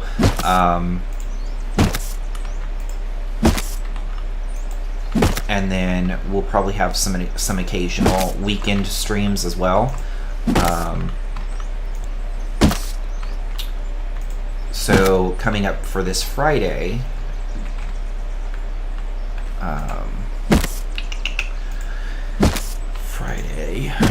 we might try maybe DayZ. I have had that game for a little while. Had some computer issues for a bit, and maybe logged in for half an hour. So I'm very, very new to that game. It's been a game that's been on my to-do list for a long time, so I'd like to give that one a shot. The Forest is another possibility we'll have coming up. I'm a huge fan of The Forest. I've played that quite a bit. Again, the only downside to apocalyptic games is that they just, some of them are more entertaining when you have several people to play with. But we're going to do with what we can, with what we've got. I'm making a blueprint really quick so that we can start building a base. My resources, I've got 7,000 wood. That should give me that should do well for me. I do need some stone. I don't have any stone. I need some stone in order to upgrade my my tools. But to get us started, we're gonna start on a base really quick. I think to give myself just that little bit of extra room, and I could see this being a little bit more permanent. What I'm gonna do this time, instead of that hexagonal shape that I was doing earlier, I'm gonna do a square, and then I'm gonna do what they call honeycomb around it. And this is just a way, again, this particular server is not hostile, so we don't have to worry about it as much, but honeycombing your base just means you're adding in these extra little walls on the outside, so that if somebody wanted to try and break in, they'd have a little bit of a difficult time getting to the core of your base. So the downside is this takes a lot of time and resources, so you're going to see that it's going to take us a little bit more time to build this out than the last base would have. I'm probably not going to do all of it. What I'll probably do first is make a safe space in this center area, kind of a 2x2, if you will, 2 squares, and we'll put this will be our starting point, and then we'll start building out from here. So what I will probably do is put my bed, put my campfire, put my resources in this little square, and then we'll eventually build out to this, but at least I have a floor plan out now. So the next thing I'm going to do is build what is that? A sleeping bag and a campfire. I'm going to go ahead and get my tool cupboard, because remember, we need to make sure that nobody else can build around us. And then we're going to do a wooden door for now and a lock. And while those are all populating, I'm going to add ceiling to this so that nobody can jump down on us. Okay, let's lay a sleeping bag there. Campfire.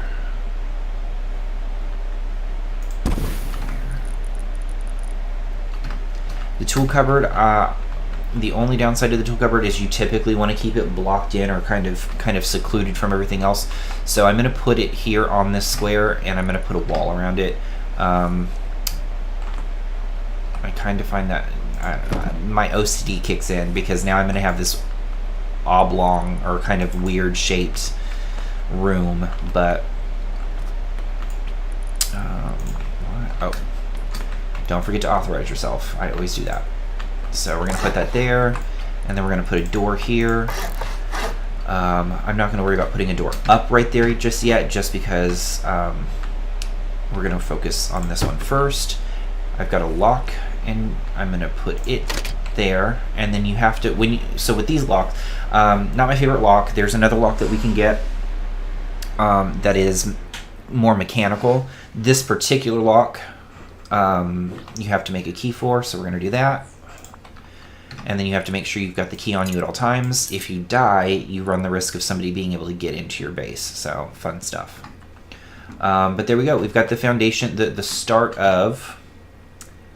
I'm going to go ahead and drop those in here.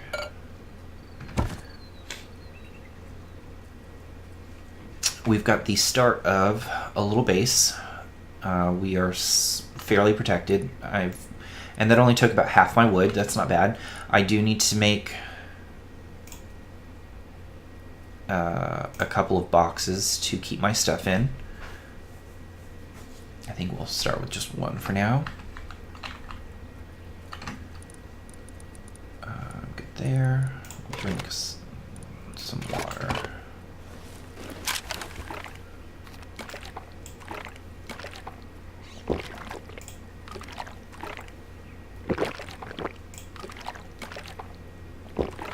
All right.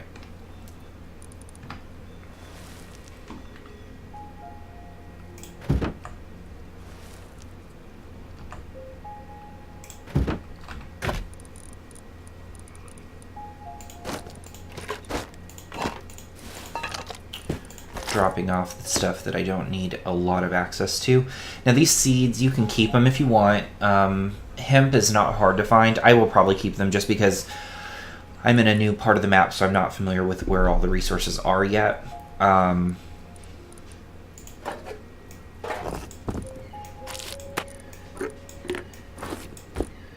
I'm going to go ahead and put them over here because I don't need them immediately.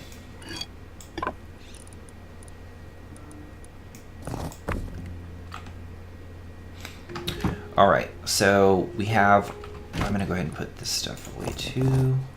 I'm putting this stuff in here simply because I don't want to die and end up having to start over 100%.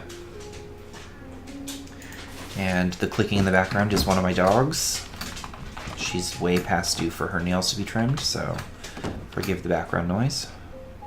Alright, so the good news is that this rocky area should serve us well with resources. We should be able to find some stone. Typically along rocky areas, there is some. And speak of the devil, there we go. I need just enough to give me this.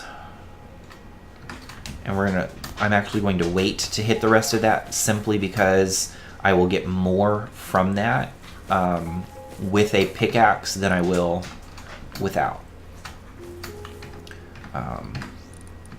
And it only takes a second or so, and it's already done. There's that. We're going to move this here.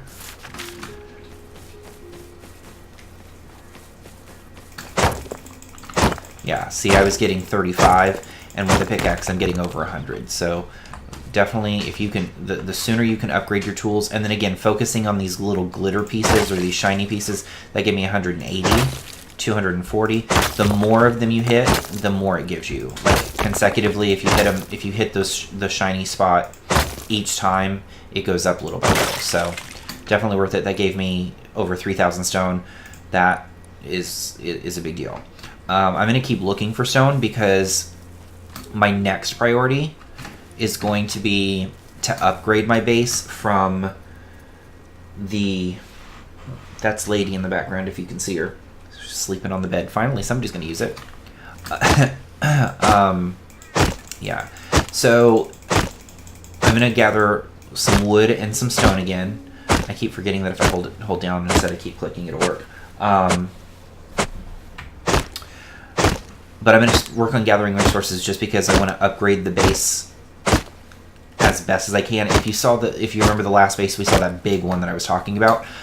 He had upgraded his to stone, so you couldn't see through all those little crevices. And as we head back to my base here in just a second, you're going to see that there's little holes that you can see through. And if somebody were to attack that, again, this particular server is not set up for that. But if somebody were to attack it, it wouldn't take much work at all to get in.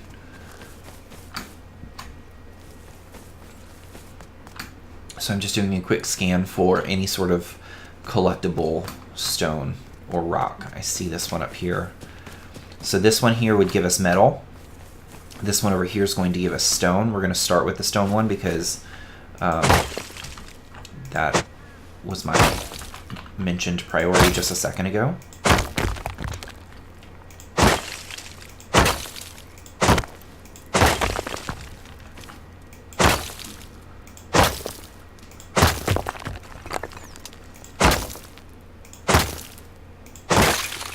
There we go. I'm going to go ahead and gather this metal ore. And again, they look like rocks right now, and when we get into the inventory, I'll show you the difference between them. The different colors determine what you're going to get from them. The idea here is that you collect them, and they show up in these forms. Was that stone? That's weird. I was pretty sure that was metal ore. But they will collect in your inventory. If you get stone, that is used for building, primarily just building. A couple of resources can be built from them. The metal, which I thought was what that was, it was not. It was just stone, I guess. But the metal can be melted down and made into tools. This is metal. That's weird. Yeah. Okay. So they've definitely made a lot of changes since the last time I played, because I was pretty sure this was going to be sulfur. But there's metal. So this is stone. That's what it looks like in your inventory. This is metal. We'll melt this down, and then we can make armor and stuff from it. This is high quality metal. High quality metal makes pretty fancy guns and stuff out of it. And then the one thing we're missing now, I think that's stone. The one thing that we're missing at this point is sulfur. Sulfur is what you need to make gunpowder, and then you use that to make ammo and other things. Explosives.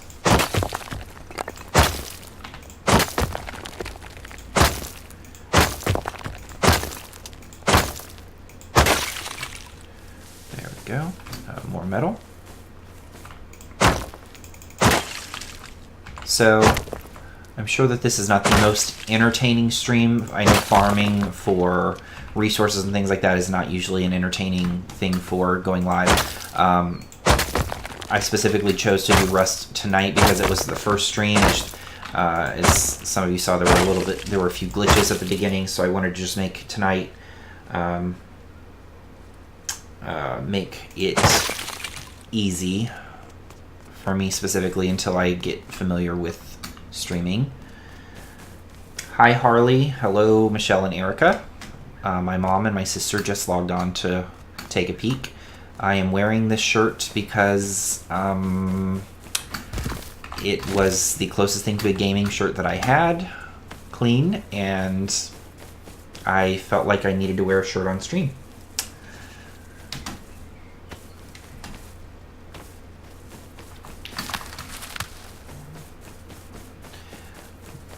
You definitely want to make sure you remember where your base is at. I typically try and remember on the map kind of what square I'm living in. So N20, M20 is where my base is going to be housed. It used to be that you could mark things on the map. They changed that, at least I think. Let me see. I haven't tested it. Yeah. There used to be a way for you to actually click and draw things on the map, and for whatever reason they took that out, which I kind of think was not the best decision. But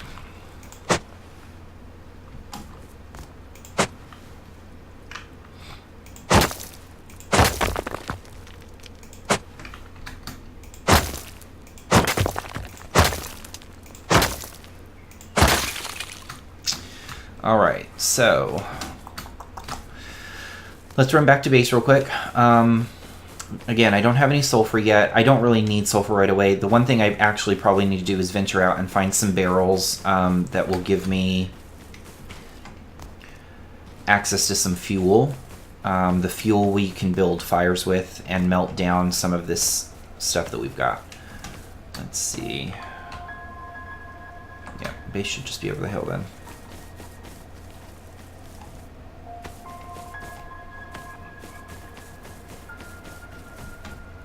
So again, if you guys are just checking in, make sure if you're on a computer that you scroll down and check out the link to my Discord channel, to our Facebook and Twitter accounts. Join up with us. Yep, perfect example of what I meant when I said remember where your base is at, because it should be right here and I'm not seeing it. I think it was down here. Nope. Yeah, it's over here.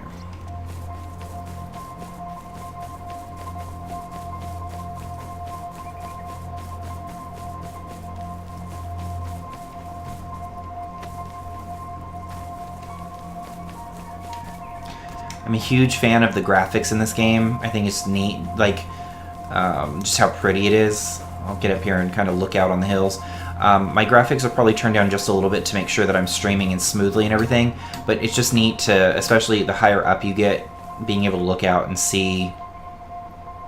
You've got a lake over here. You've got kind of a mountain crest right there. It's really cool. Mushrooms. Okay. That is not my base. That's someone else's base. Mine is all wood.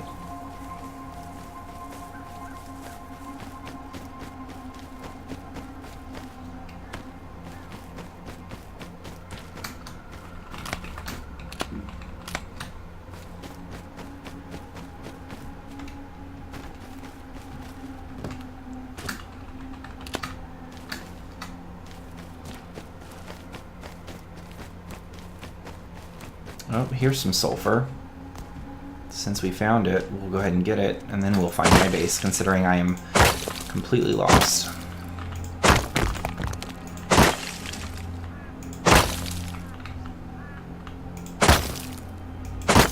I think that's so far, one of two things that I would tell the developers is make it so that you can make notes on your map, and finding lots of mushrooms, that's good.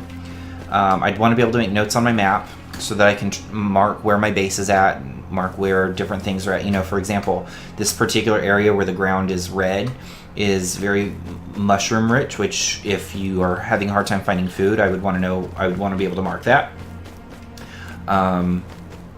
More rock, we'll come back for that here in a minute. I would want to be able to mark where resources are popping in. And then if you were watching the stream a little earlier, we got into a fight with one of the scientists that roam the map. And when we won, which was exciting, the unfortunate thing was we got very little loot from that battle. And so I would recommend that they adjust those couple of things. All right, so we are here back at base. What I'm going to do first is I'm going to turn this on so you can kind of see what happens when you put a...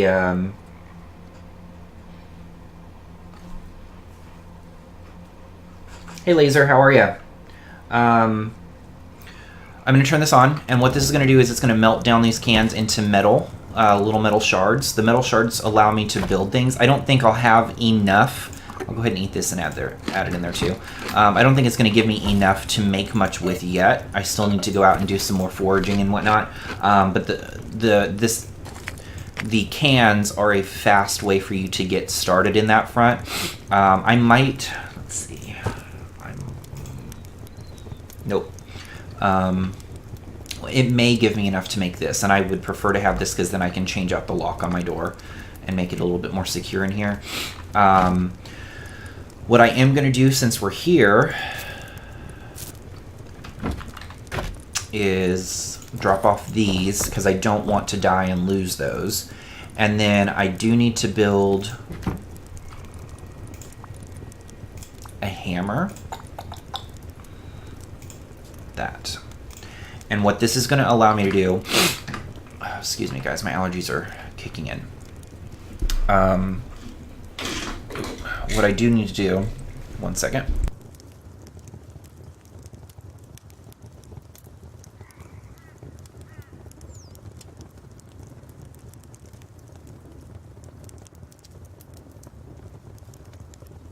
Take a quick allergy pill there. Is I'm going to upgrade my base from the, I don't know what you would call this, the twig into actual stone. I'm going to do it in phases for you so you can kind of see the difference. Right now we've got this twig look. I'm going to go outside so that you can get a better view of it. You've got several Thank you. Now close. You've got several different steps that you can do. So the first step is that you could take it from twig, select my hammer, and then you could upgrade it to wood, which it looks like a wood cabin. And then the next step would be stone, and you'll see on this wheel there are several different things: wood, stone, sheet metal, and then armored metal. Some of these are not cheap. Our goal for now is to get everything up to wood standard. And you're going to notice also the health on these walls is dwindling a little bit. That's because the system has, they call it decay, which means that if you don't maintain the base often enough, it will fall apart. So if I were to log out for a day or 2 days, I would eventually lose the base entirely. Okay, so now on this wall, you'll notice the difference on these walls, that this side looks a little bit smooth, and then on the outside they look a little bit more jagged.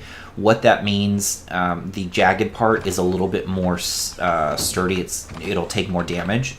So I'm going to actually rotate this out, and that means that if you were to attack that, you'd have to do more damage to it to break it down. Same on that one. We're going to rotate it. I will eventually need to get a door put up here so that that's protected, because I don't want someone breaking in here and having easy access. If they broke in here, if I had a door on that, they'd have to break through 2 sets of walls instead of just one, unless they broke through the one exterior wall behind it, which is here. Now again, I've added this honeycombing in so that they would have to go through several walls to get to anything. So we'll start building that up here at some point. All right, so let's go back in. I'm gonna try and save some resources here, check my fire. So yep, we've got some metal pieces here. I'm gonna go ahead and leave them in here for now because there's not enough here for me to do anything with. I am gonna go ahead and put a little bit more wood in here just to, oh, that was a nice number. Just to make sure that I always have some set aside. Again, one thing I've not seen on this map that is a little concerning, I haven't seen any wildlife to go hunting for, which is, might be a bad thing. And I think it's, nighttime is probably approaching, so.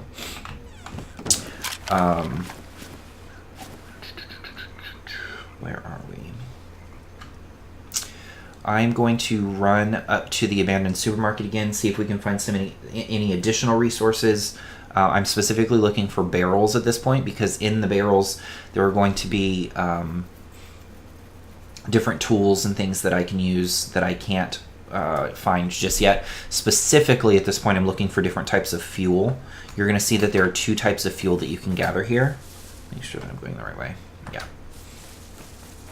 And we are on the south side of L20. That's where our base is at, south side of L20.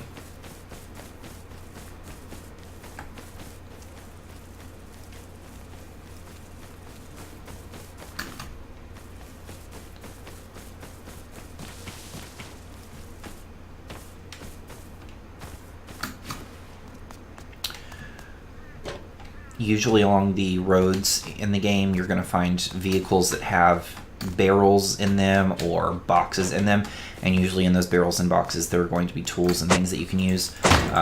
This is one example. So I got scrap and wood shutters. I really am not, the scrap is always good because you can use it to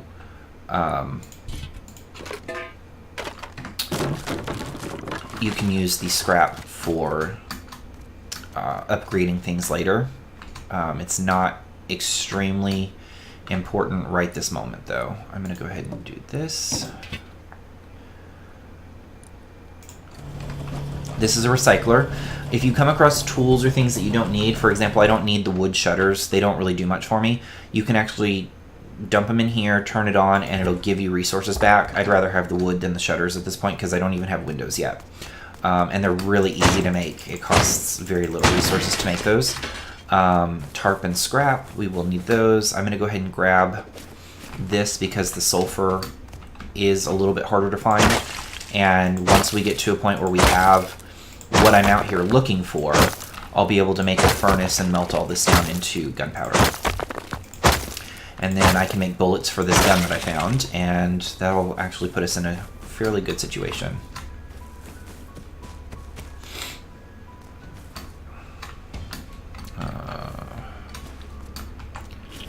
Oh, there is radiation. Alright, well, we want to avoid that until we get a suit.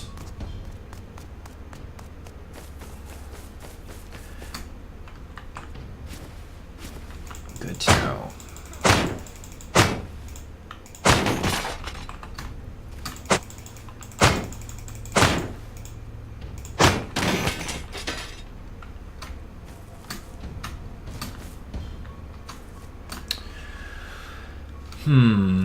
We'll continue down this road a little bit. Here we go.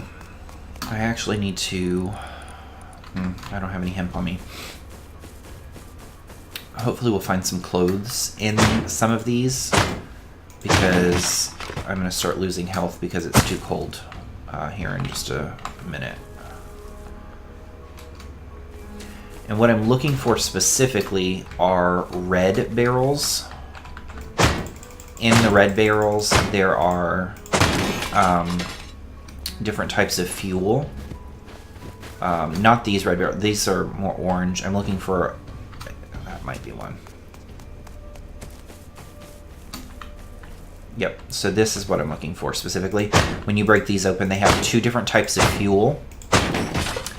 And my current priority is to get enough fuel, that I can build...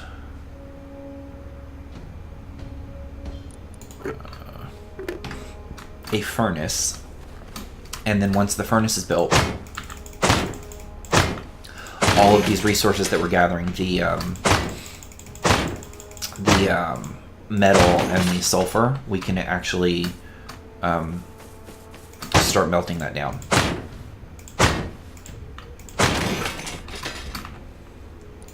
And I did just see out of the corner of my eye down here, there is a scientist, and that is one of the guys that we fought earlier. I don't want to use my ammo on him yet. I've only got 8 bullets, and I'm not up and running enough yet to be able to replenish that, so we're going to not fight him yet.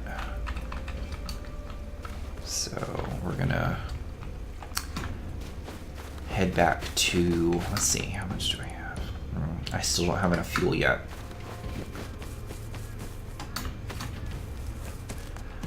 Because it's getting dark, I'm going to go ahead and head back to base. We're not going to be very productive. I'm going to go ahead and drop that. We're not going to be very productive out here in the dark, because it does get very dark very quickly.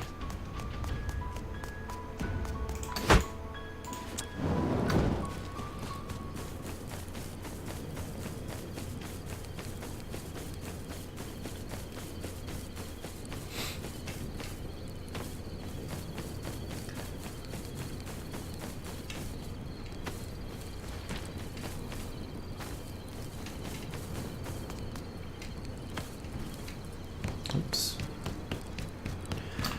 Alright, so we're back at base.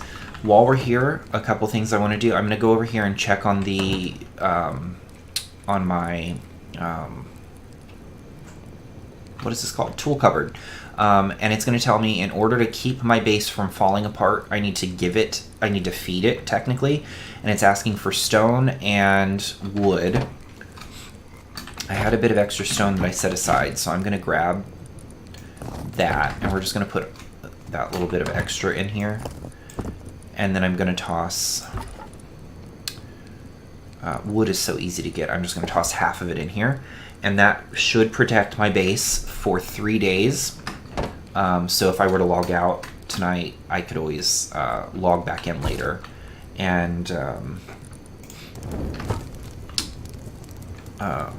it will be ready and waiting for me.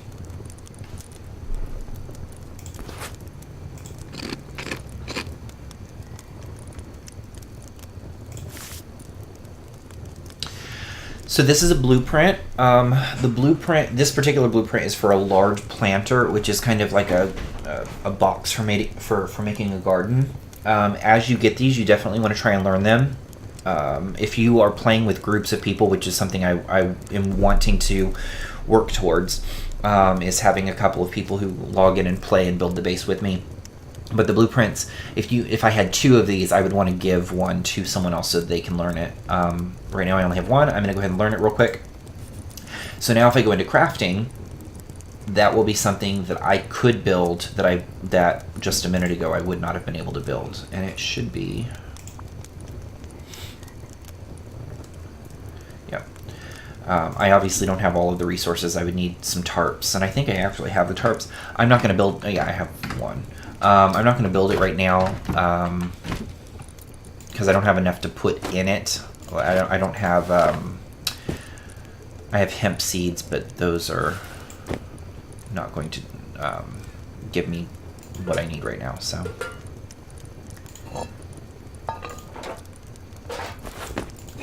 Just dropping off some of the things that I don't need currently.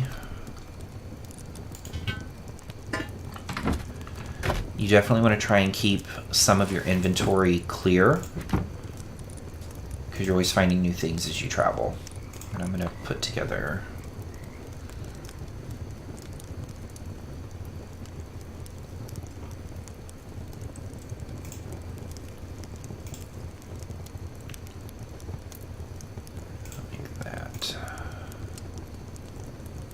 Actually, I don't want to make that because I need the fuel.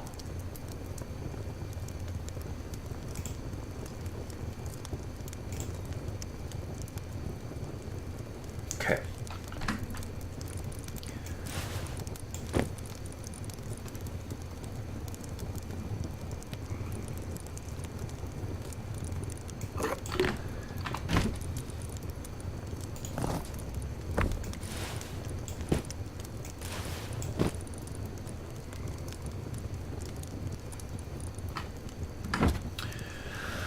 All right, oh, I need to upgrade that.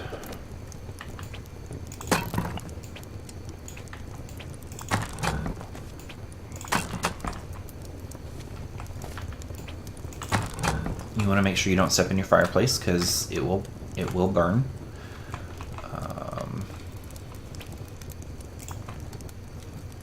Oh, I didn't mean to do that.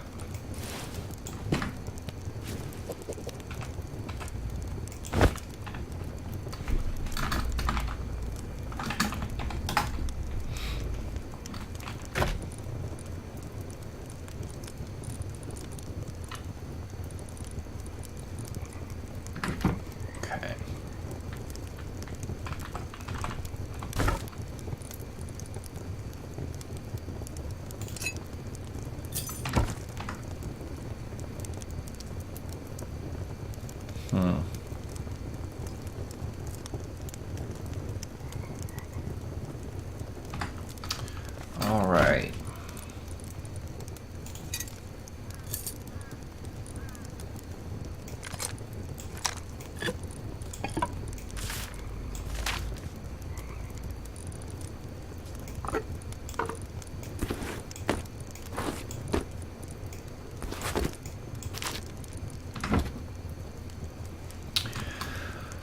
So we are going to use the torch. Oh, let's turn the fire off. I'm gonna light our torch and head back out. Again, it's nighttime, not my favorite time to go out and travel, but the only other option is to sit in the base until morning, and that is not going to make for much entertainment at all for either of us, so...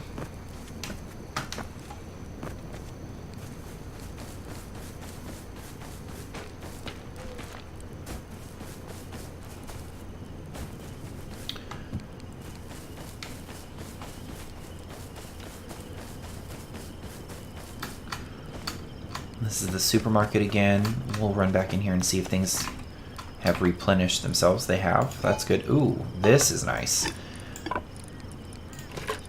So this is an upgraded hatchet. This is better than the one we currently have.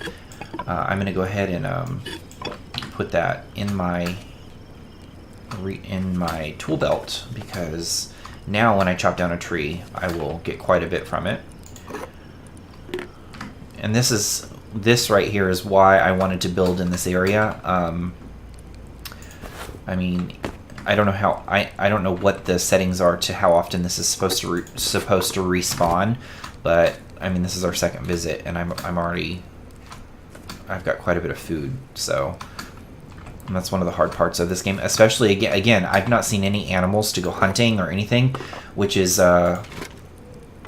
pretty unusual. If I did not have access to this supermarket, I'd probably end up starving in the game, because I've not seen any animals to hunt. And mushrooms are great, but you don't typically find enough of them to keep you fully satiated and alive.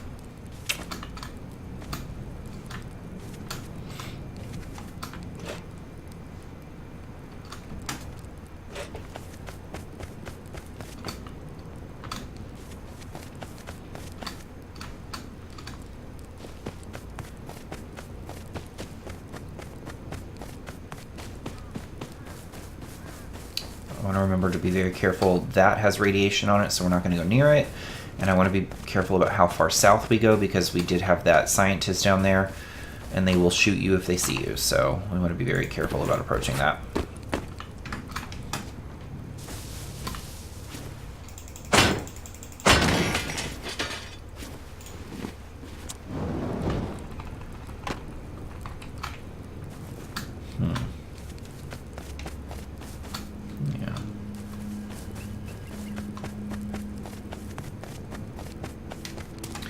Just a reminder, guys, if you haven't done so, please make sure you hit the follow button. That helps me just get a little bit more recognition on Twitch.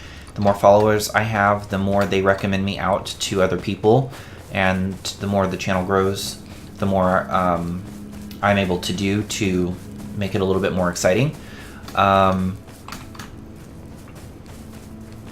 Also, if you scroll down below where the video is posted, or where you're watching the video, if you're on a computer, you should see some red boxes, some red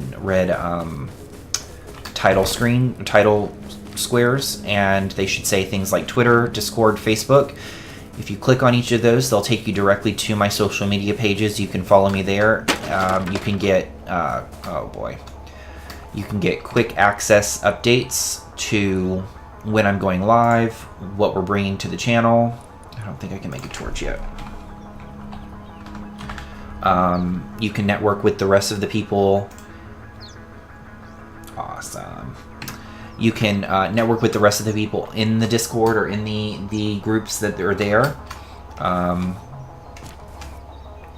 We're going to start building a little friendly community here for everyone to network with and hopefully connect with and have some fun. In the Discord channel, I've got a room specifically set aside so that people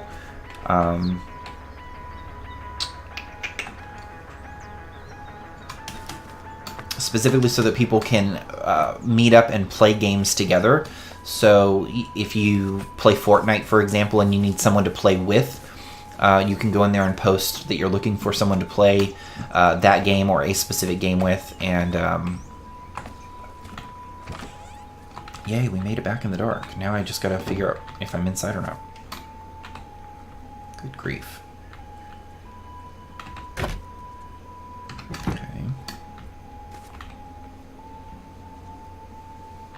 Gosh. Sleeping bag. So fireplace should be... Campfire should be... right about... there. Alright, sorry about that, guys. That was horrible. Yeah, so you can get in there and you can look for people to play with. You can invite people to play with you, and just kind of build up your own connections and friendships that way.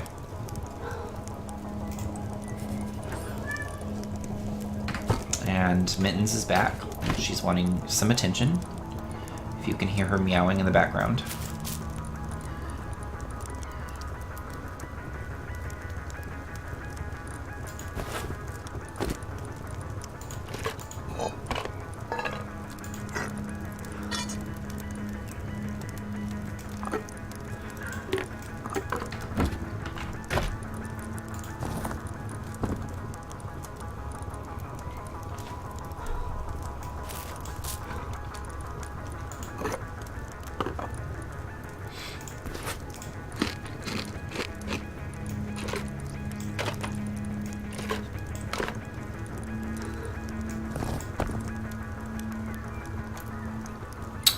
think we're going to go ahead and make another box because my 2 boxes are full and I'm going to need a little bit more space.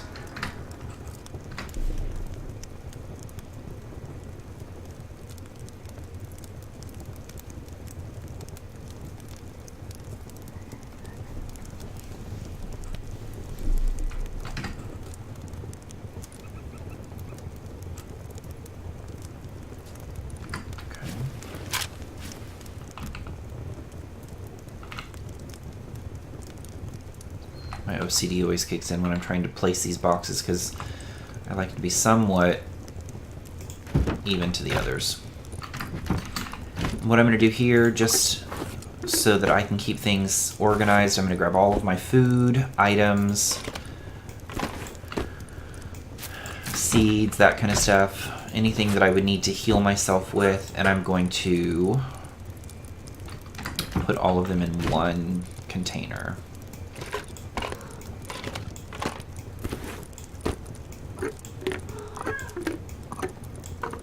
Yes, Mittens, I hear you.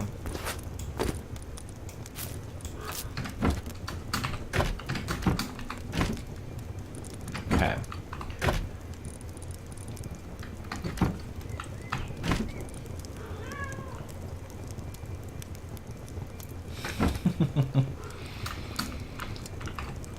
Yeah, no pressure.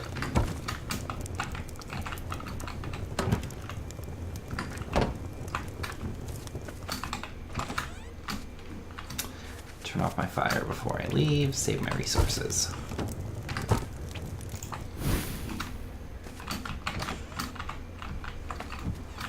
How is my DM doing this evening?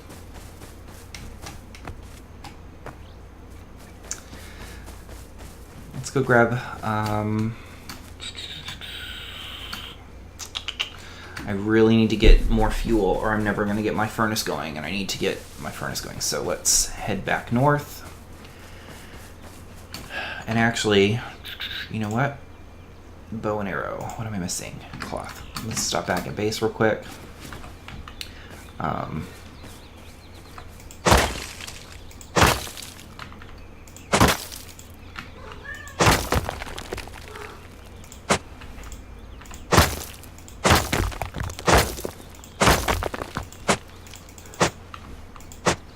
Come on.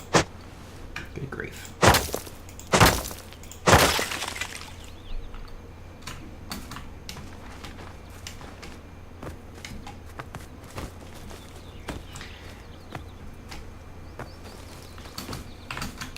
Is Lazarus my Thursday or my Monday DM?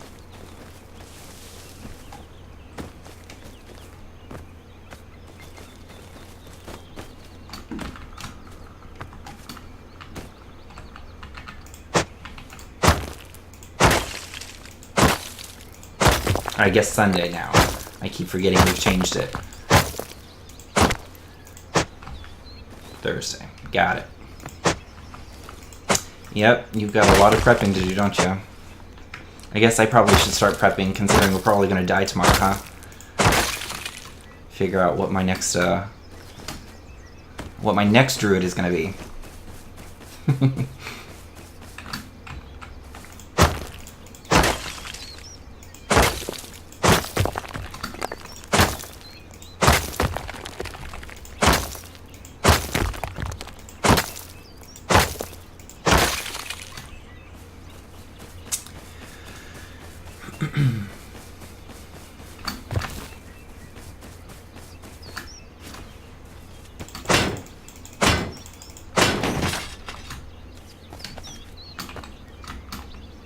So we are hoping that we're going to find, ooh, what's this? Nice. Toss those on. We're hoping we're going to find some barrels that are not these. Specifically, we're looking for barrels that are going to have biofuel in them. Because once we get enough of that, we can start a furnace. And then the furnace will allow us to turn our sulfur into gunpowder. And that allows us to make bullets and other ammo. Oh, and I meant to, this is good. That's very helpful.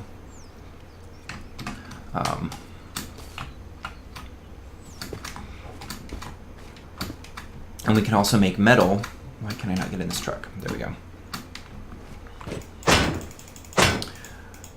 We can make metal pieces, and the metal pieces will allow us to actually make guns and things. I meant to run back to base before we left to grab cloth so that I can make a bow and arrow, because there's a guy down here we need to fight, and I forgot to do that. So we will have to make another trip, I guess. But considering we just got this hazmat suit, earlier I jumped over here in this area and there was some radioactive, I had a reaction to the radioactiveness of the area, if that's proper English.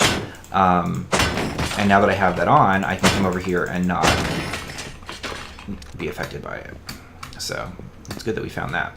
And that gives me a little bit of armor in case we get attacked by something. And that is my cat again. She is very needy tonight.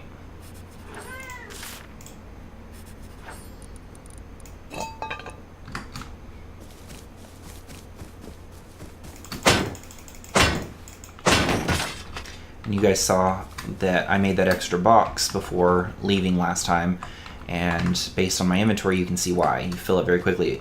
Just finding that hazmat suit, I had to... That one hazmat suit replaced all of the clothing and armor that I had before. So that took up almost an entire bar of my storage. So...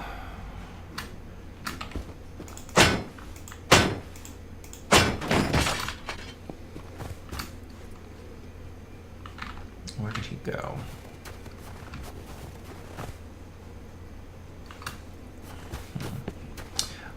Yeah, so now we... Oh.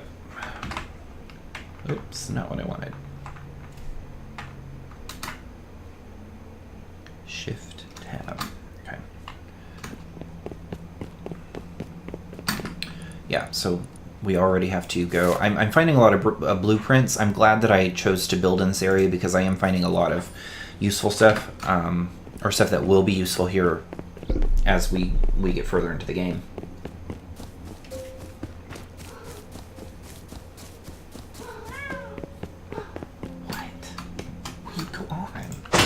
What is it you want? Oh, see that? We have that one from earlier. We will hold on to it for now in case somebody decides to join in with us at some point. That'll let them learn it instead of me having duplicates.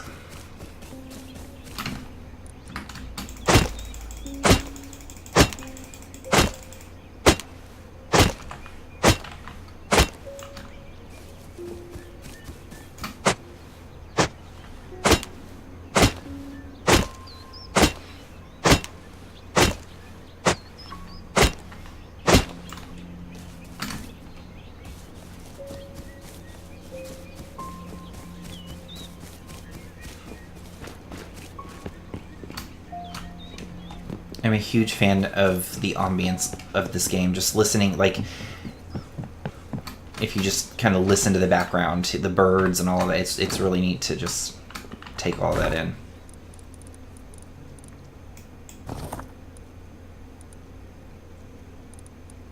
I still don't have enough fuel, do I? Nope. I need, I think...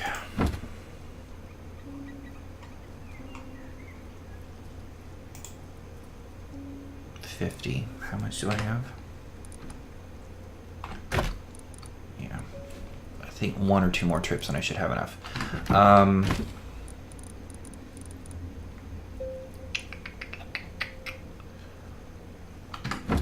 Considering I have all of this extra stone and whatnot, I'm going to go ahead and put it in here. Our idea is to get this, is to put as much in here as we can because it prolongs. See, that took me from 3 days to 14 days just by dropping in that extra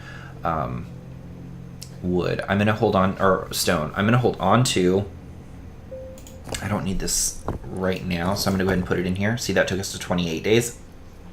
So ultimately what this means is I could leave the game, the server, as after you create your character and you get in here, the server always runs. So if I log out, there are still other people logging in and playing on this server. If I don't check back in consistently, my base could be raided, I could be killed, all of that. I did join a server that is, they're not, the other players are not supposed to be hostile. So we don't have to worry about that so much on this particular server, but on a normal server, you would have to check in consistently or you'd end up getting killed. But yeah, based on what I have in here now, I could technically leave this for 28 days, almost 29 days, and come back. And so as long as I check on this every couple of days, I should be okay.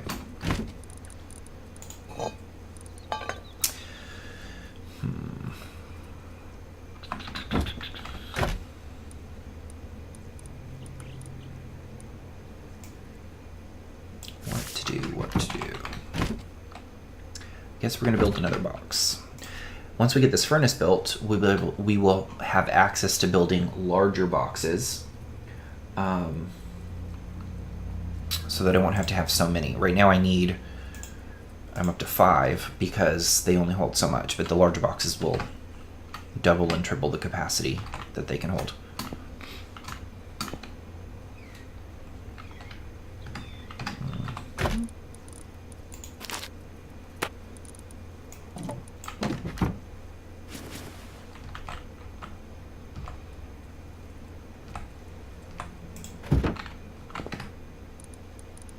So mark it down on your calendar, guys, that Monday, Wednesday, Friday, starting at 6 p.m. Central, we will be streaming live. We will try and do weekend streams as well, either Saturday or Sunday, sometimes maybe both, just kind of depends on how things fall. Sunday, if we do Sundays, it'll usually be around noon and run till about 4. On Thursdays and Sundays, I play Dungeons and Dragons with friends of mine, and so we are not at a point where we can stream that yet, so maybe someday. In the meantime, I will come back on Fridays and tell you how Thursday went. I'll come back on Mondays and tell you how Sunday went, if my characters are alive or not. Before we leave,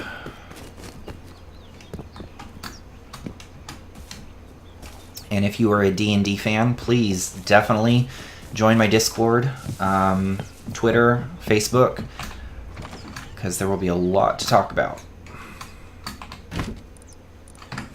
I could talk D&D for days. What did I do with... Oh, that's right.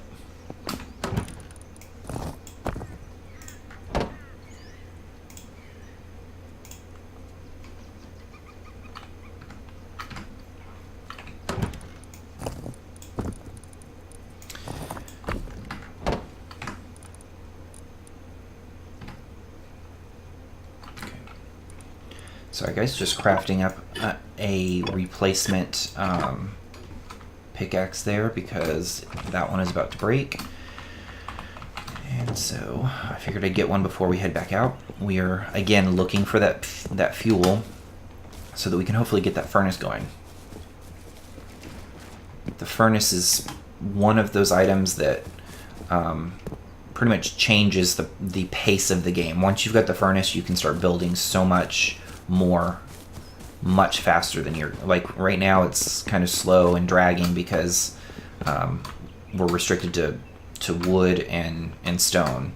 Once you get that furnace, you're pumping out metal, and you can then build guns and all kinds of other stuff. So the pace will pick up quite a bit here in just a few minutes. Let's see what's up here. I've not been in this is my first time playing here at the supermarket, so I'm still kind of learning the little nuances of it, all the little hiding places. How do I get back up there?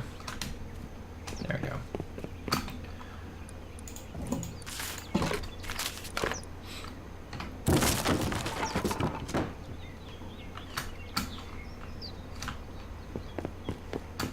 probably don't want to jump down off of here. We're going to give it a shot and see if it hurts. Yep, it did. So we won't make that a...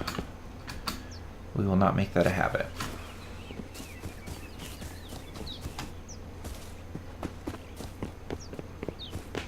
You do take fall damage from certain heights, so keeping that in mind. And once again, I forgot to... oh, good, there we go. I forgot to make my bow and arrow. I'm going to grab this hemp that I saw just up here to the left, and we're going to try and make that so that we can fight this scientist that's down the hill from us. And that'll allow me to get a little bit more progress. Because the further away from base I can get, the more stuff I'm going to find. I was going to see if there's any more hemp over here. Because if I'm going to go fight this guy, I want to have some bandages on as well.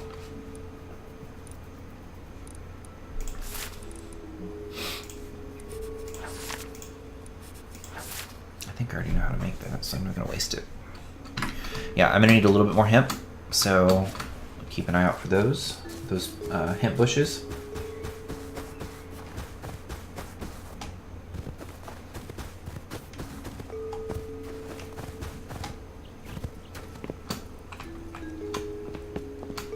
Yep, there he is. That's what I thought.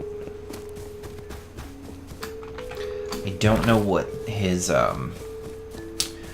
aggro radius is. I don't know how close I can get without him noticing me, so we'll play it safe because he has a, I think he's got a rifle or something, and I am not ready to deal with that. I have 8 bullets, and that won't last long. Especially because I am a potato when it comes to shooting stuff.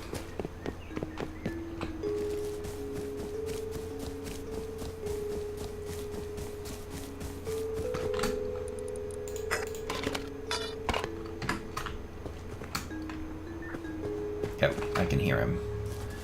I'm getting risky here.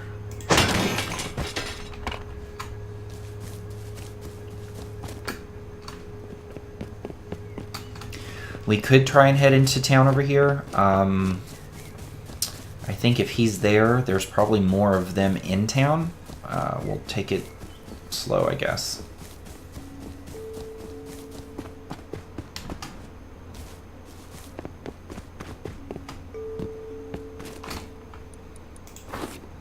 Nice.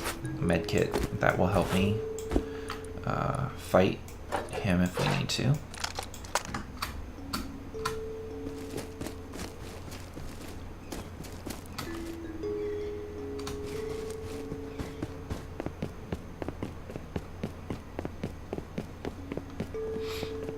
Wouldn't it be nice if I could drive this? I know that they added vehicles that you can drive in the game. I don't know which ones. Apparently not this one, but that'd be a nice one to drive. Seems fairly armorous.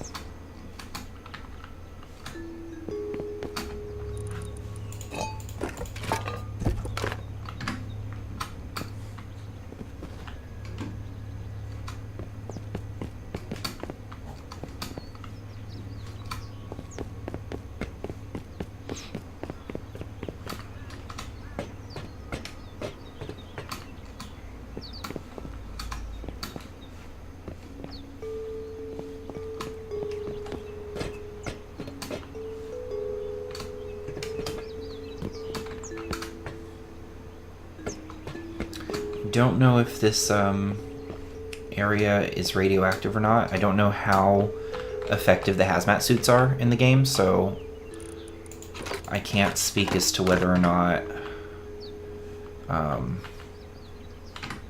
is there anything I don't need? I can't speak as to whether or not, if I were to take my hazmat suit off, if I would be poisoned or sick or whatever, and I really don't know that I want to try, considering we've made some good progress. I'm probably going to go maybe another half hour tonight. End it around 9 o'clock. Ending times will usually vary somewhere between 8 and 9 o'clock. So I'll probably go about another half hour or so tonight before heading to bed. Adulting sucks.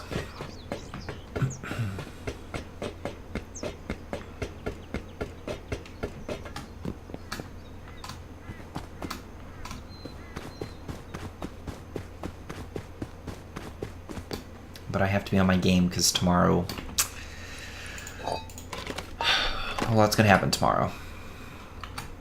It's gonna, oh, good, okay.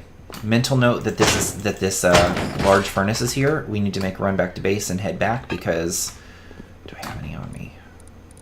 Nope. I can get the fuel that I need now. I'm very glad that we came here. Where is this? So N17, we need to go to M20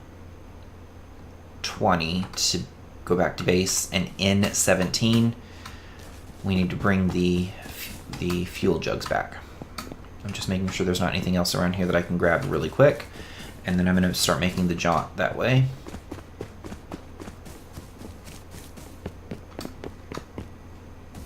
So yeah, tomorrow's one of my D&D games. Last week was very eventful.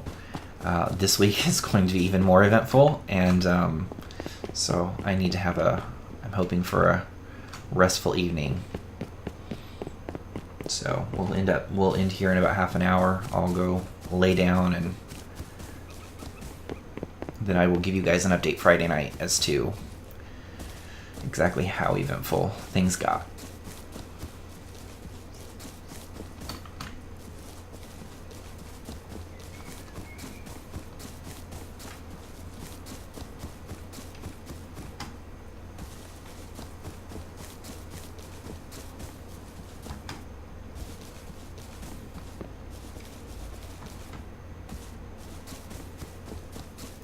So we were talking earlier about different games that will come to the channel. I'm a huge fan of post-apocalyptic games. Obviously, Rust.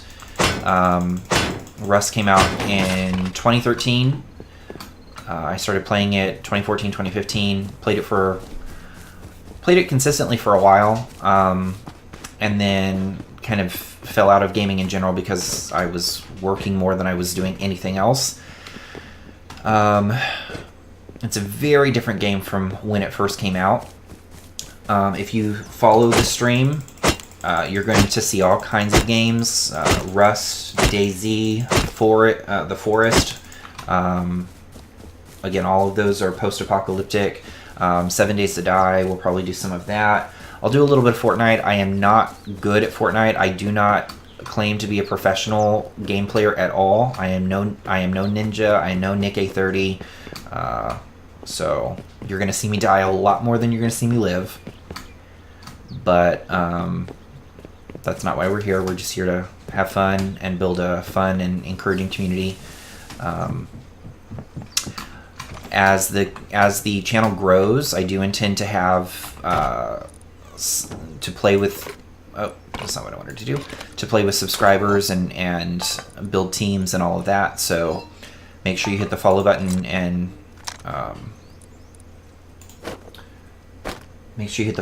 log in as you see me go live. And if you're interested in playing at any point, we will work towards making that happen.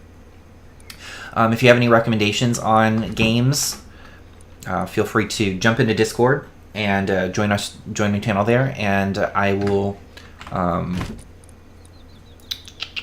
What was I doing? I will definitely be taking recommendations from that.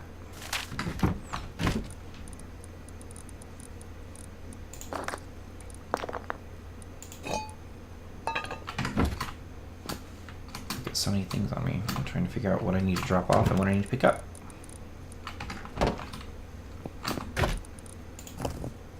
Nope, wrong one. So, I know we saw a recycler, so I'm going to grab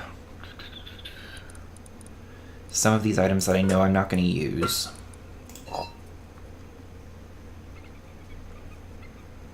I've not seen this before. This is a new addition, one of those new addition things to the game that I've not seen before. A fuse, an electric fuse. I don't know what they're used for yet. I assume I'll learn at some point. But I'm going to grab a few of these things that I know I'm not going to need for at least a while. And we're going to toss them into the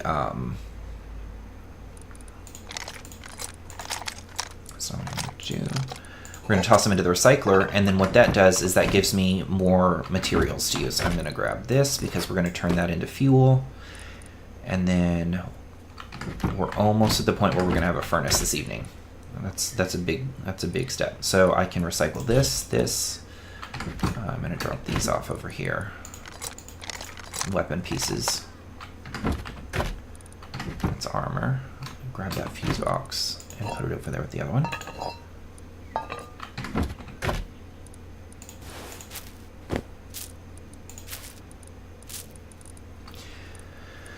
I'm a little bit OCD about how I keep inventory, so that's why I'm moving everything around. I like to know exactly which box is going to have something in it and where to find it. Yep, I got everything I need. So we're gonna go back. We're gonna run back to the I think it was a train station. Is that what it's called? Yeah, the train yard. We're going to recycle some of this stuff, and we're going to get this last little bit of fuel that I need, and that will get us the furnace. Once we get the furnace, it'd be nice if I had enough fuel to get 2 furnaces, and then I can really get stuff up and running. I'll be able to get turn my sulfur into gunpowder and turn my metal ores into actual metal bits, and then that opens up a whole new bracket of things that we can build and develop.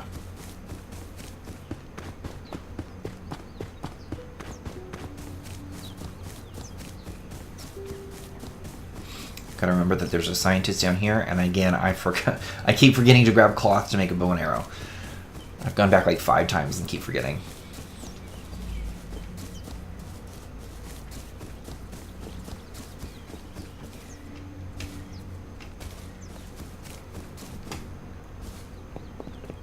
So if we see any hemp, we'll grab... Oh, there's some hemp up here. Good, I can make a bow and arrow.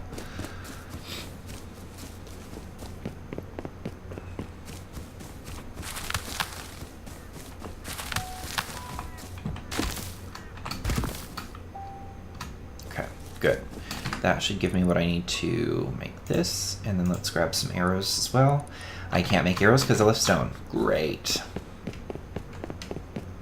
That's alright, we've got a bow on the way. This up here.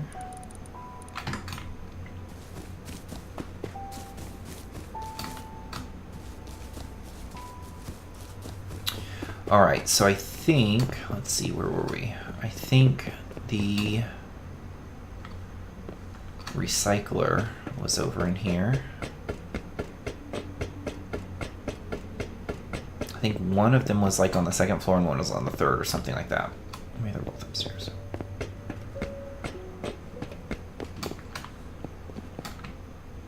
Yeah, one was in here. There's a player here. He's sleeping. Drop all of this stuff in here. Okay, so this is going to run for a second, and when we pull this back up, it's going to have given us items. See how it broke that down? See, this is what we're after here. Once we get these, we'll be able to build stuff using them. So this person here, this is another player, and he's logged out. So again, even though you log out, the rest of the system still operates. So part of the reason I chose this particular server is because obviously tonight's my first night streaming. I wanted to have something that was a little bit relaxed, and I didn't want to have the stress of every time I turn around somebody shooting me or killing me. So I tried to choose a server that would allow me to just get used to the feel of everything, get back into the game, because it's been probably a year since I've logged into Rust. Where was that furnace? It was not down there. Was it?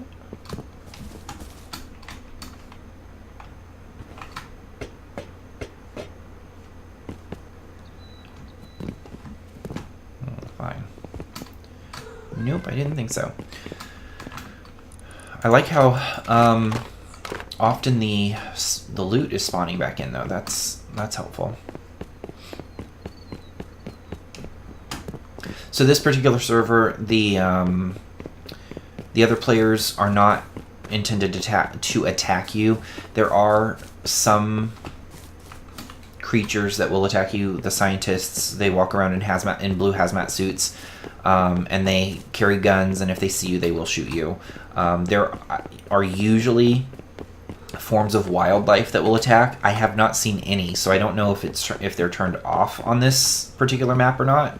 But usually there's bears, wolves, pig, deer, horses, and they all do quite a bit of damage if they get peeved with you. Where was that furnace?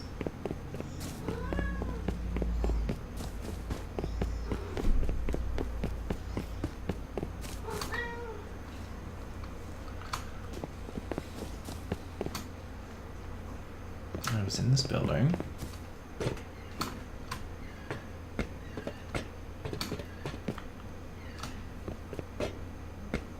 I'm pretty sure I've double and triple checked it, so it's not in here. So then the next place I went was across there. Again, one of the things I would love for the developers to change is the ability to add stuff to your map. It was in here. Yeah, so if you click G on your keyboard, it brings up this map, and there used to be a way for you to actually type and or draw and put color on there. They got rid of that a few updates ago, and I feel like that was a mistake. So, developers, if you ever see this,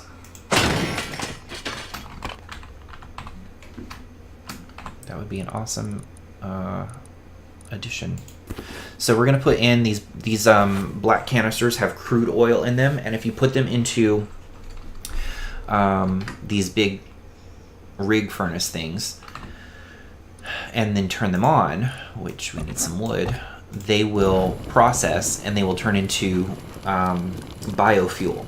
And then biofuel you take and you can make different things with. You can make candles, you can make what we're trying to make is a smaller version of this furnace for our base, this, and then you can melt things down in it.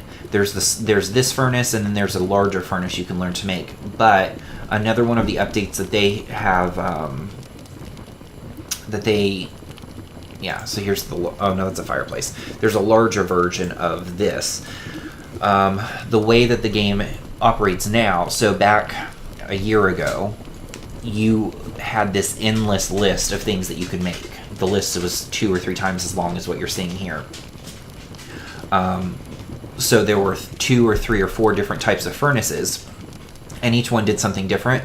Now you have to go out and find blueprints, which are these here, for different items. So if I wanted to make a large furnace, I can make a small furnace, but if I wanted to make a large furnace, I first have to go and find the blueprint for it.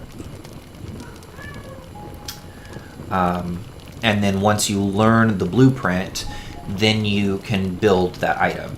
I've already learned the mailbox once, so I'm going to save this blueprint so that if someone decides to join into the game later with me, I've got a couple friends who are thinking about joining Rust, and so if they do, we'll probably build a community together and build buildings together, and so I would give them some of these blueprints so that they can build the items as well. Your blueprints, all of your stuff resets if you change servers. So if I left this server and went to another one, you would start with a brand new character. Each server that you join has its own rules. So this particular server, again, the players do not attack each other, they do not steal from each other, they do not damage each other's bases, any of that. Other servers, you have PvE, PvP, so the environment will attack you, the players will attack you, all of that. Some servers have it set so that only on Fridays can you attack other people. Each one is very different. And all of those rules are set by whoever owns and operates the server itself. Scavenger hunts, yes. Alright, so you guys will see that those crude oil barrels that I had, I put them in here with some wood, and they've now made this. This will allow me to make my furnace once I get back to base. I'm taking the charcoal as well, because once you get charcoal and sulfur, which I have sulfur back at base, so that'll work, you can start making gunpowder, and then from there we add in the metal bits, which I can now start making as well. And the metal bits plus the gunpowder will make bullets. I do have a gun that I found. I don't remember where I found it. I think it was in a crate somewhere. But now that we have all of these little pieces, you're going to start seeing we can start developing things a lot faster than we have up to this point. It's a slow grind when you first get into a character, but once you actually start getting these final pieces, specifically once the furnace is up and running, you can really start developing stuff. Here's somebody else's base. It's a small base. It looks like they've got a metal bottom, so that probably means there's a furnace nearby that they're using. The top is still stone. They do have a metal door, so they do have access to a furnace. Good for them.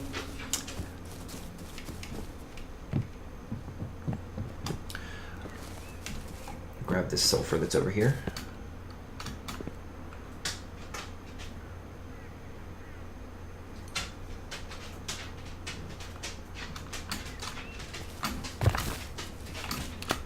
Uh-oh, Harley. Stop getting in trouble.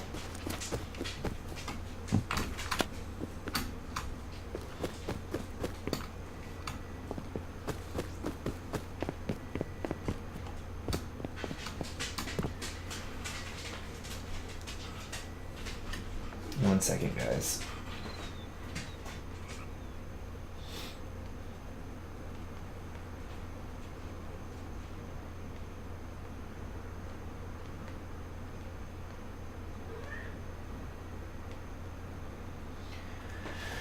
Apologies about the background noise. If you guys hear my dogs and cats, they're part of the family. Take them with the rest of me.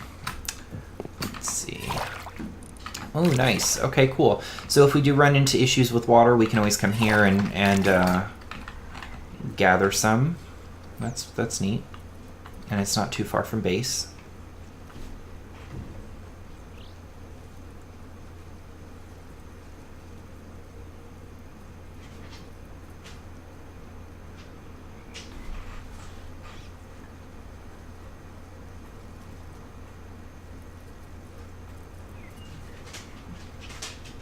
Sorry, just responding to some messages.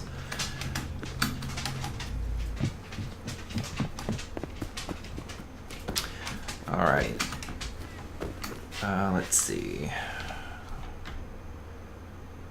Cool. All right. Just checking to see where I am in accordance to where my base is at.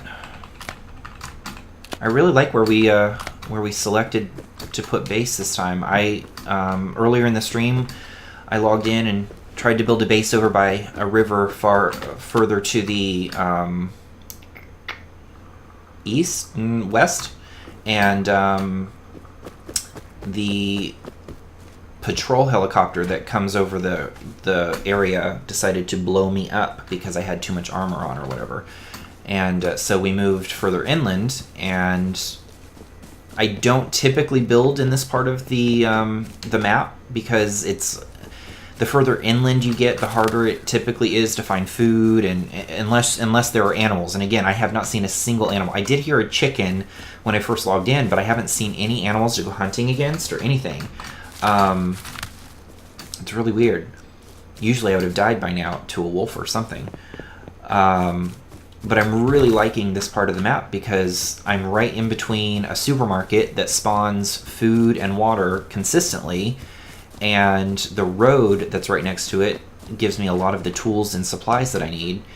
And I don't know, the more I adventure out in each direction, I find things that are actually really useful. So I'd never seen the supermarket is new to me as well, considering the last time I played.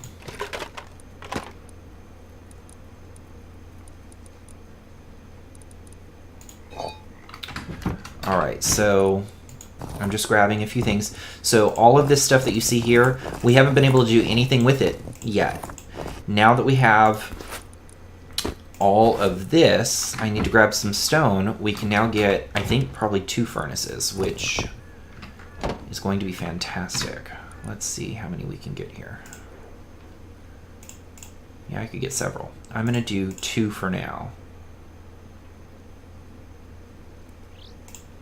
So those are going to craft, build themselves. And then I'm going to put them, I think I'm probably going to try and fit them into this room, just because this is a little tight space. We'll start expanding here in a little bit into a bigger base. Maybe not tonight, just because we're coming up on 9 o'clock, and I do need to eventually hit bed, go to bed.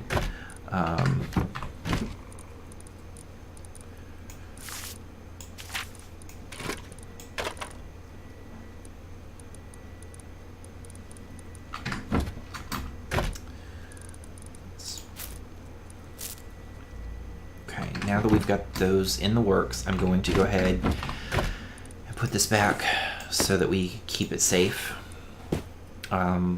Yeah, low-grade fuel is one of the most important aspects of the game. Especially, it just takes so long to get it, usually in the beginning. Especially when you're in an area that doesn't have animals. Now you can get the fuel in a couple of different ways. Hunting animals is one of the fastest ways. Yeah, they'll both fit in here. You can hunt an animal and then gather the fat off of the animal, and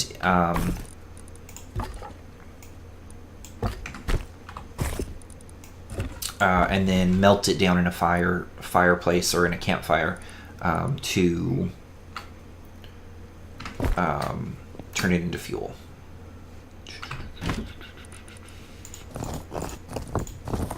All right, so put that there for now.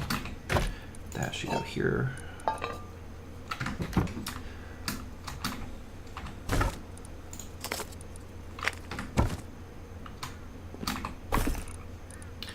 All right, so we are going to, there are a couple of ways that we can do this. For the time being, just because I have several things that I need to melt down, I'm just going to do this. I've got sulfur here, and I've got high quality metal here. Typically what I would do is I would split this up into stacks. So I would do something like this. Oops. Usually 3 stacks, because what's going to happen is when I hit turn on, it's going to melt each of these stacks, 1 off of each of these stacks at a time. It's going to put the finished product here, and then it's going to put charcoal here. You don't want to do more than that, because then it spits something extra out onto the ground, and after about 30 seconds to 2 minutes it disappears completely. So you don't want to lose anything. Because I have so much stuff that I need to melt down though right now, I'm just going to use 2 for 1. So this will generate sulfur here, this will generate high quality metal here, and then my charcoal will go there. So that's furnace 1. We could build a 3rd furnace and do this a little bit faster, but I am not going to stress about that right now. I am going to split this up though. There we go. So you'll see that this starts doing its thing.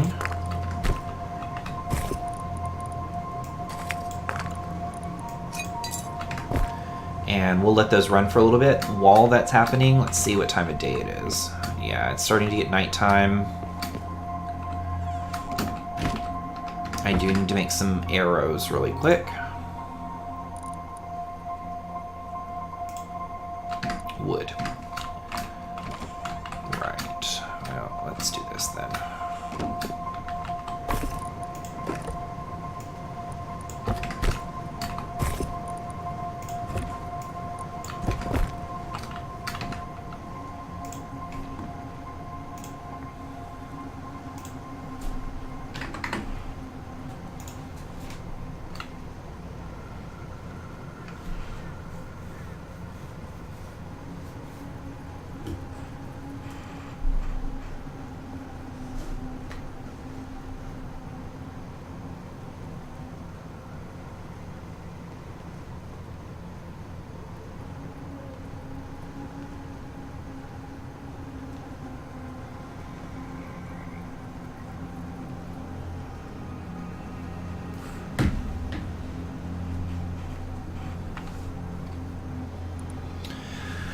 All right, so one of the things that I want, let me turn on, oh, hang on.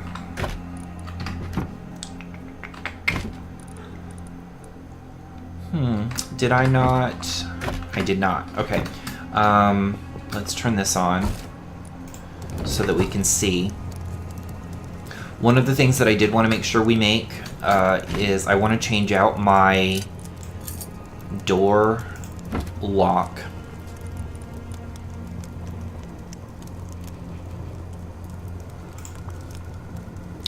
So the lock that we have right now is this one. In order for you to have this one, you have to make a key, and you have to carry the key around. And if you die, someone can pick the key up and then get into your base without issue. I would prefer to have this lock, which is just a code that you type in. And then as long as you are the only person who knows the code, nobody else can get in unless they actually break the door down. I am also going to, at some point, upgrade the door itself. I actually have enough to do both. So I'm going to do one door and one lock. And then while those are working, I'm going to go in here. And I can do one more door.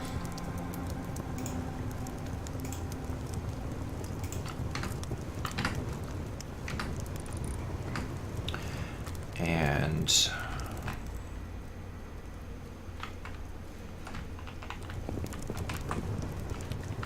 do I have...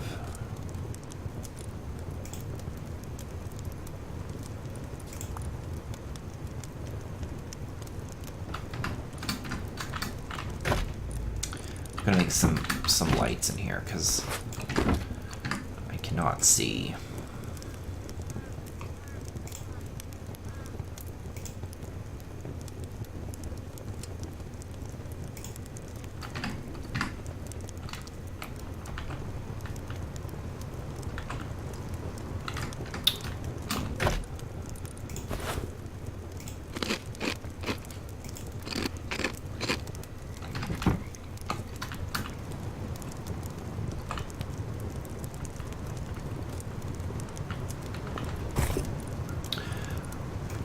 Alright, so our high quality is finished, so I'm going to pull this out, and I'm going to do what I showed you earlier where I spread the love a little bit and move some of this into each slot. So what that does, it burns 3 times faster. Instead of having just one stack burn at 1 each, it's now going to burn all 3 at 1 each.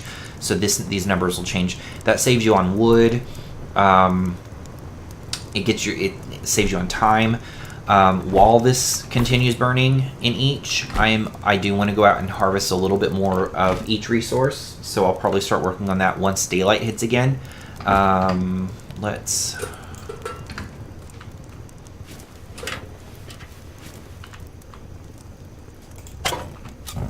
There, now we can see stuff.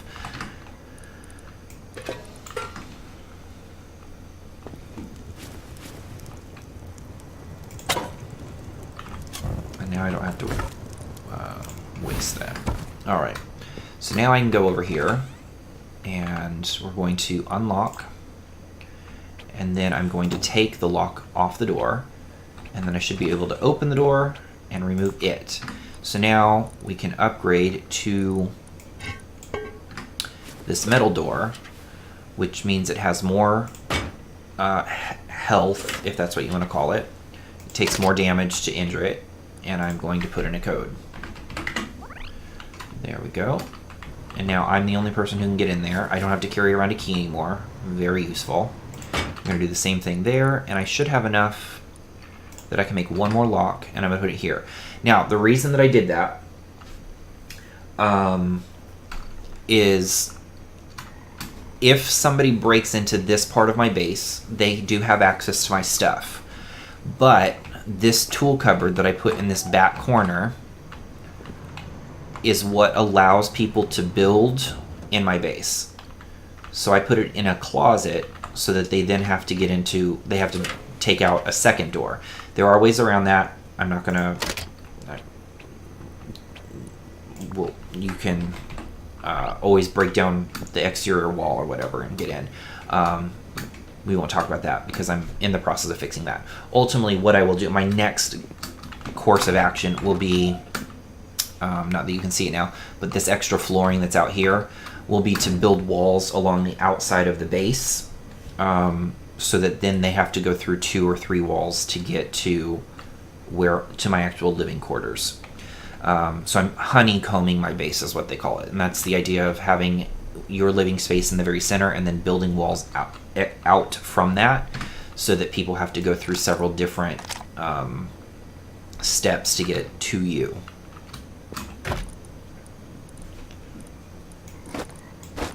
Let's see.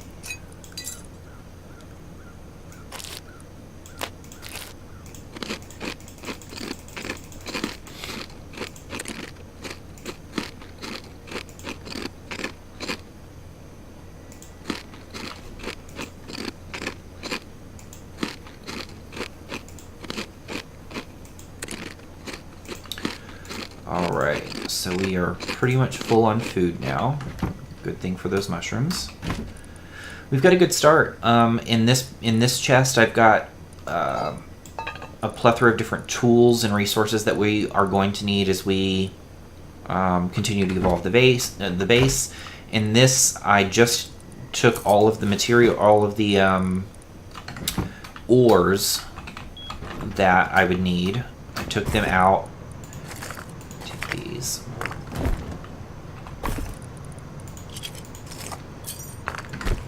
So that chest is pretty much empty, but it will start to fill up with these resources that we're working on now. And in fact, since we're here, what I'm going to do, so this is sulfur. This is what you get from the yellow rocks that we hit. You get charcoal from burning wood in fireplaces, campfires, and furnaces. I'm actually going to click on crafting and jump in here to... You can go to several lists. The common list kind of shows you all of the stuff you can make. We're going to jump down here to gunpowder, and I'm going to max it out, which should give me times 10, 160. So I'll have 160 gunpowder. I can then use that gunpowder and stack it with the little metal pieces that I have. And that should make bullets for the gun that I have. I hope. It depends on what kind of ammo this takes. Let's find out. Maybe. I don't know.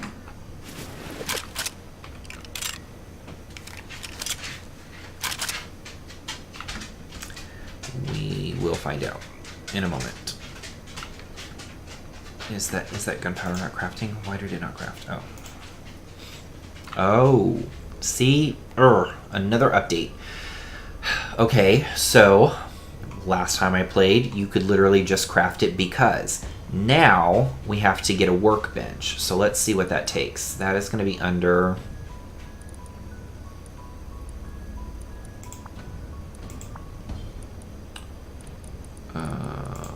items. That's a repair bench.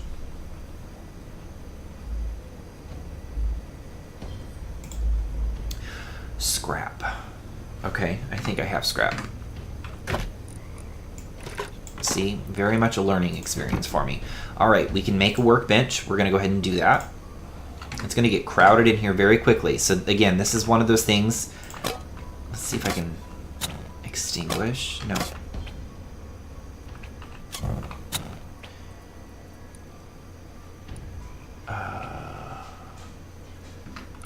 There's got to be a way for me to pick that up. Where's my hammer?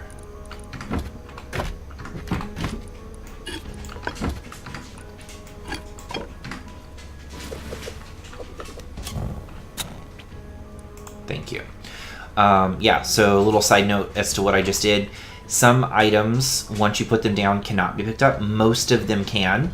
But if you run into a situation where an item can't be picked up by itself, if you get your hammer... Put that there. Sorry, my dog's walking through the room. If you get your hammer, this thing, and you put it in your inventory and select it, it usually will let you then start picking stuff back up.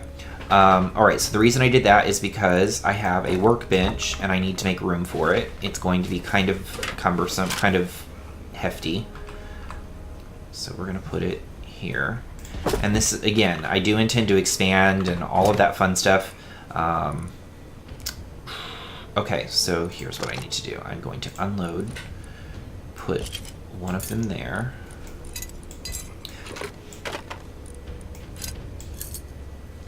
What am I missing? What? Okay, wait. What?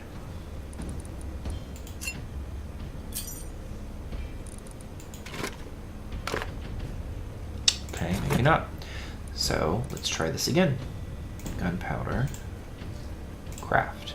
There we go. Okay. Sorry. Okay. So the workbench allows you to build certain things that you would not be able to without it. So gunpowder is one of those. We see that coming in. I'm going to go ahead and while that's working, put some of this stuff back that I don't need. I am going to need those.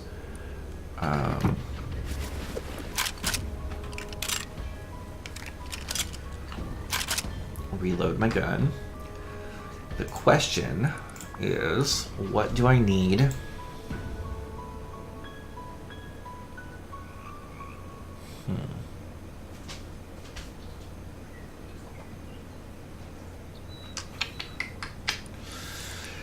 I don't know if this is going to work. We're going to try and build one and see if this gun can take it. I don't think it can. I think this has to go into like a shotgun.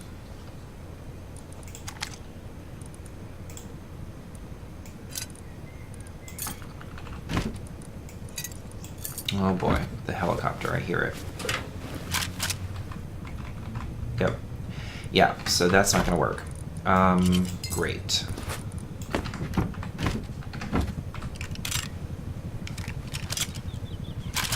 Alright, so we have 8 bullets. On a positive note, we have a whole bunch of arrows. I don't need this key anymore, so I'm going to put it in things that I can recycle.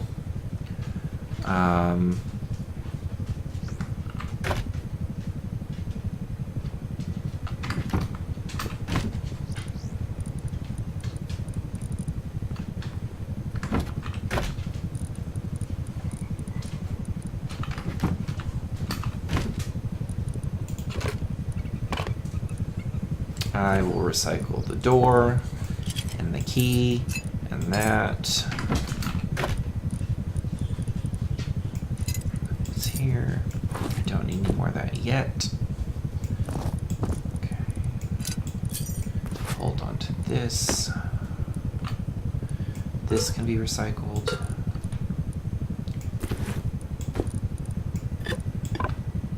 Put this in here.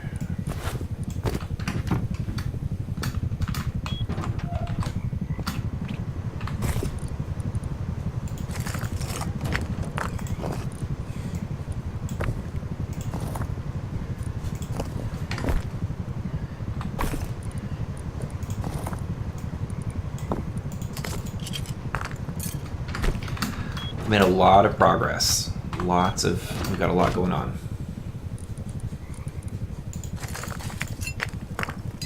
I am not going to go outside right now. If you can't hear that in the background, that weird purring noise, that is not my cat, that is a helicopter. If you are playing Rust and you hear a helicopter, you want to find cover. It will shoot at anything that is wearing armor. Why is my building decaying? I thought...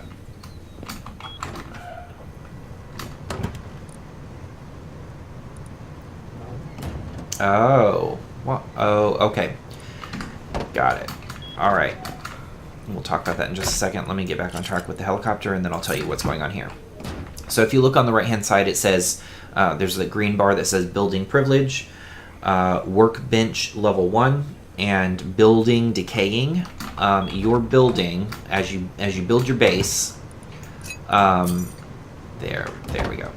As you build your base, the larger it gets, the more material it requires.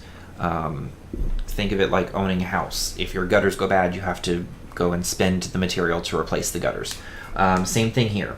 If your base is made just of wood, typically you need to maintain it with just wood. If it's stone, you need to maintain it with wood and stone. And if it's anything else, you need to add that in. Because I have metal doors, wood walls, and stone walls and wood frames, it requires a little bit of each. So I have to make sure that inside this tool cupboard, consistently, I keep those items in there.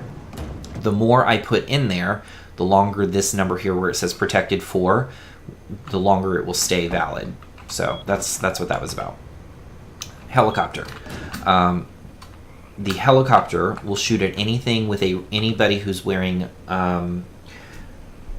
more than 2 pieces of armor, or I don't know if the hazmat suit counts or not as full armor, but ultimately if it considers you a threat, which is fully armored or having a ranged weapon. So if I went outside right now, I would be shot because I have a gun and I'm armored. So if you hear that, you either need to strip down and take your gun out of your toolbar down here and move it like up here, or you need to get in a base, doors closed. We found that out the hard way earlier because I had a bow and arrow and I had like 3 pieces of armor on and it shot me and killed me. So just kind of keep that in mind. Let's see.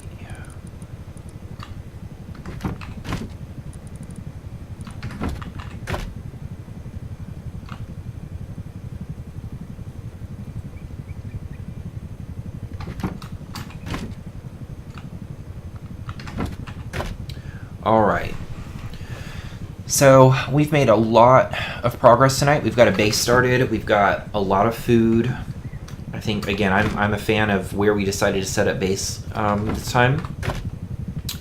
I don't know how long we're going to be waiting on this helicopter. It is daytime now, so we don't have to have the lanterns on now. We can see.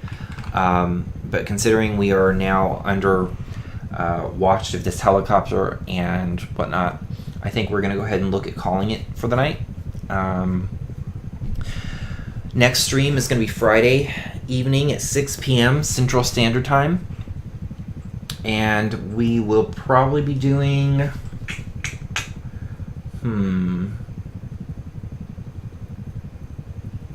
don't know. Maybe DayZ. We might do some more Rust. Just kind of depends on how the day goes. But again, make sure if you haven't done so already, you scroll down underneath the video and check out our Discord channel, Facebook, Twitter, Instagram. All of the links are there underneath the video. Please join in. Make sure you hit the follow button. If you hit the follow button, make sure you have your notifications turned on either on your phone or your computer. Once I go live, you will be notified and you can jump in and join in on those videos. And our typical stream schedule is going to be Monday, Wednesday, Friday, 6 p.m. Central. We will have some surprise weekend streams. I don't know how much notice I'll be able to give, but I send out Twitter updates and Facebook updates anytime we're about to stream. All right, guys, I appreciate you guys joining in and watching the stream for the night. Have a great evening, and we will see you on Friday. Talk to you soon. Bye.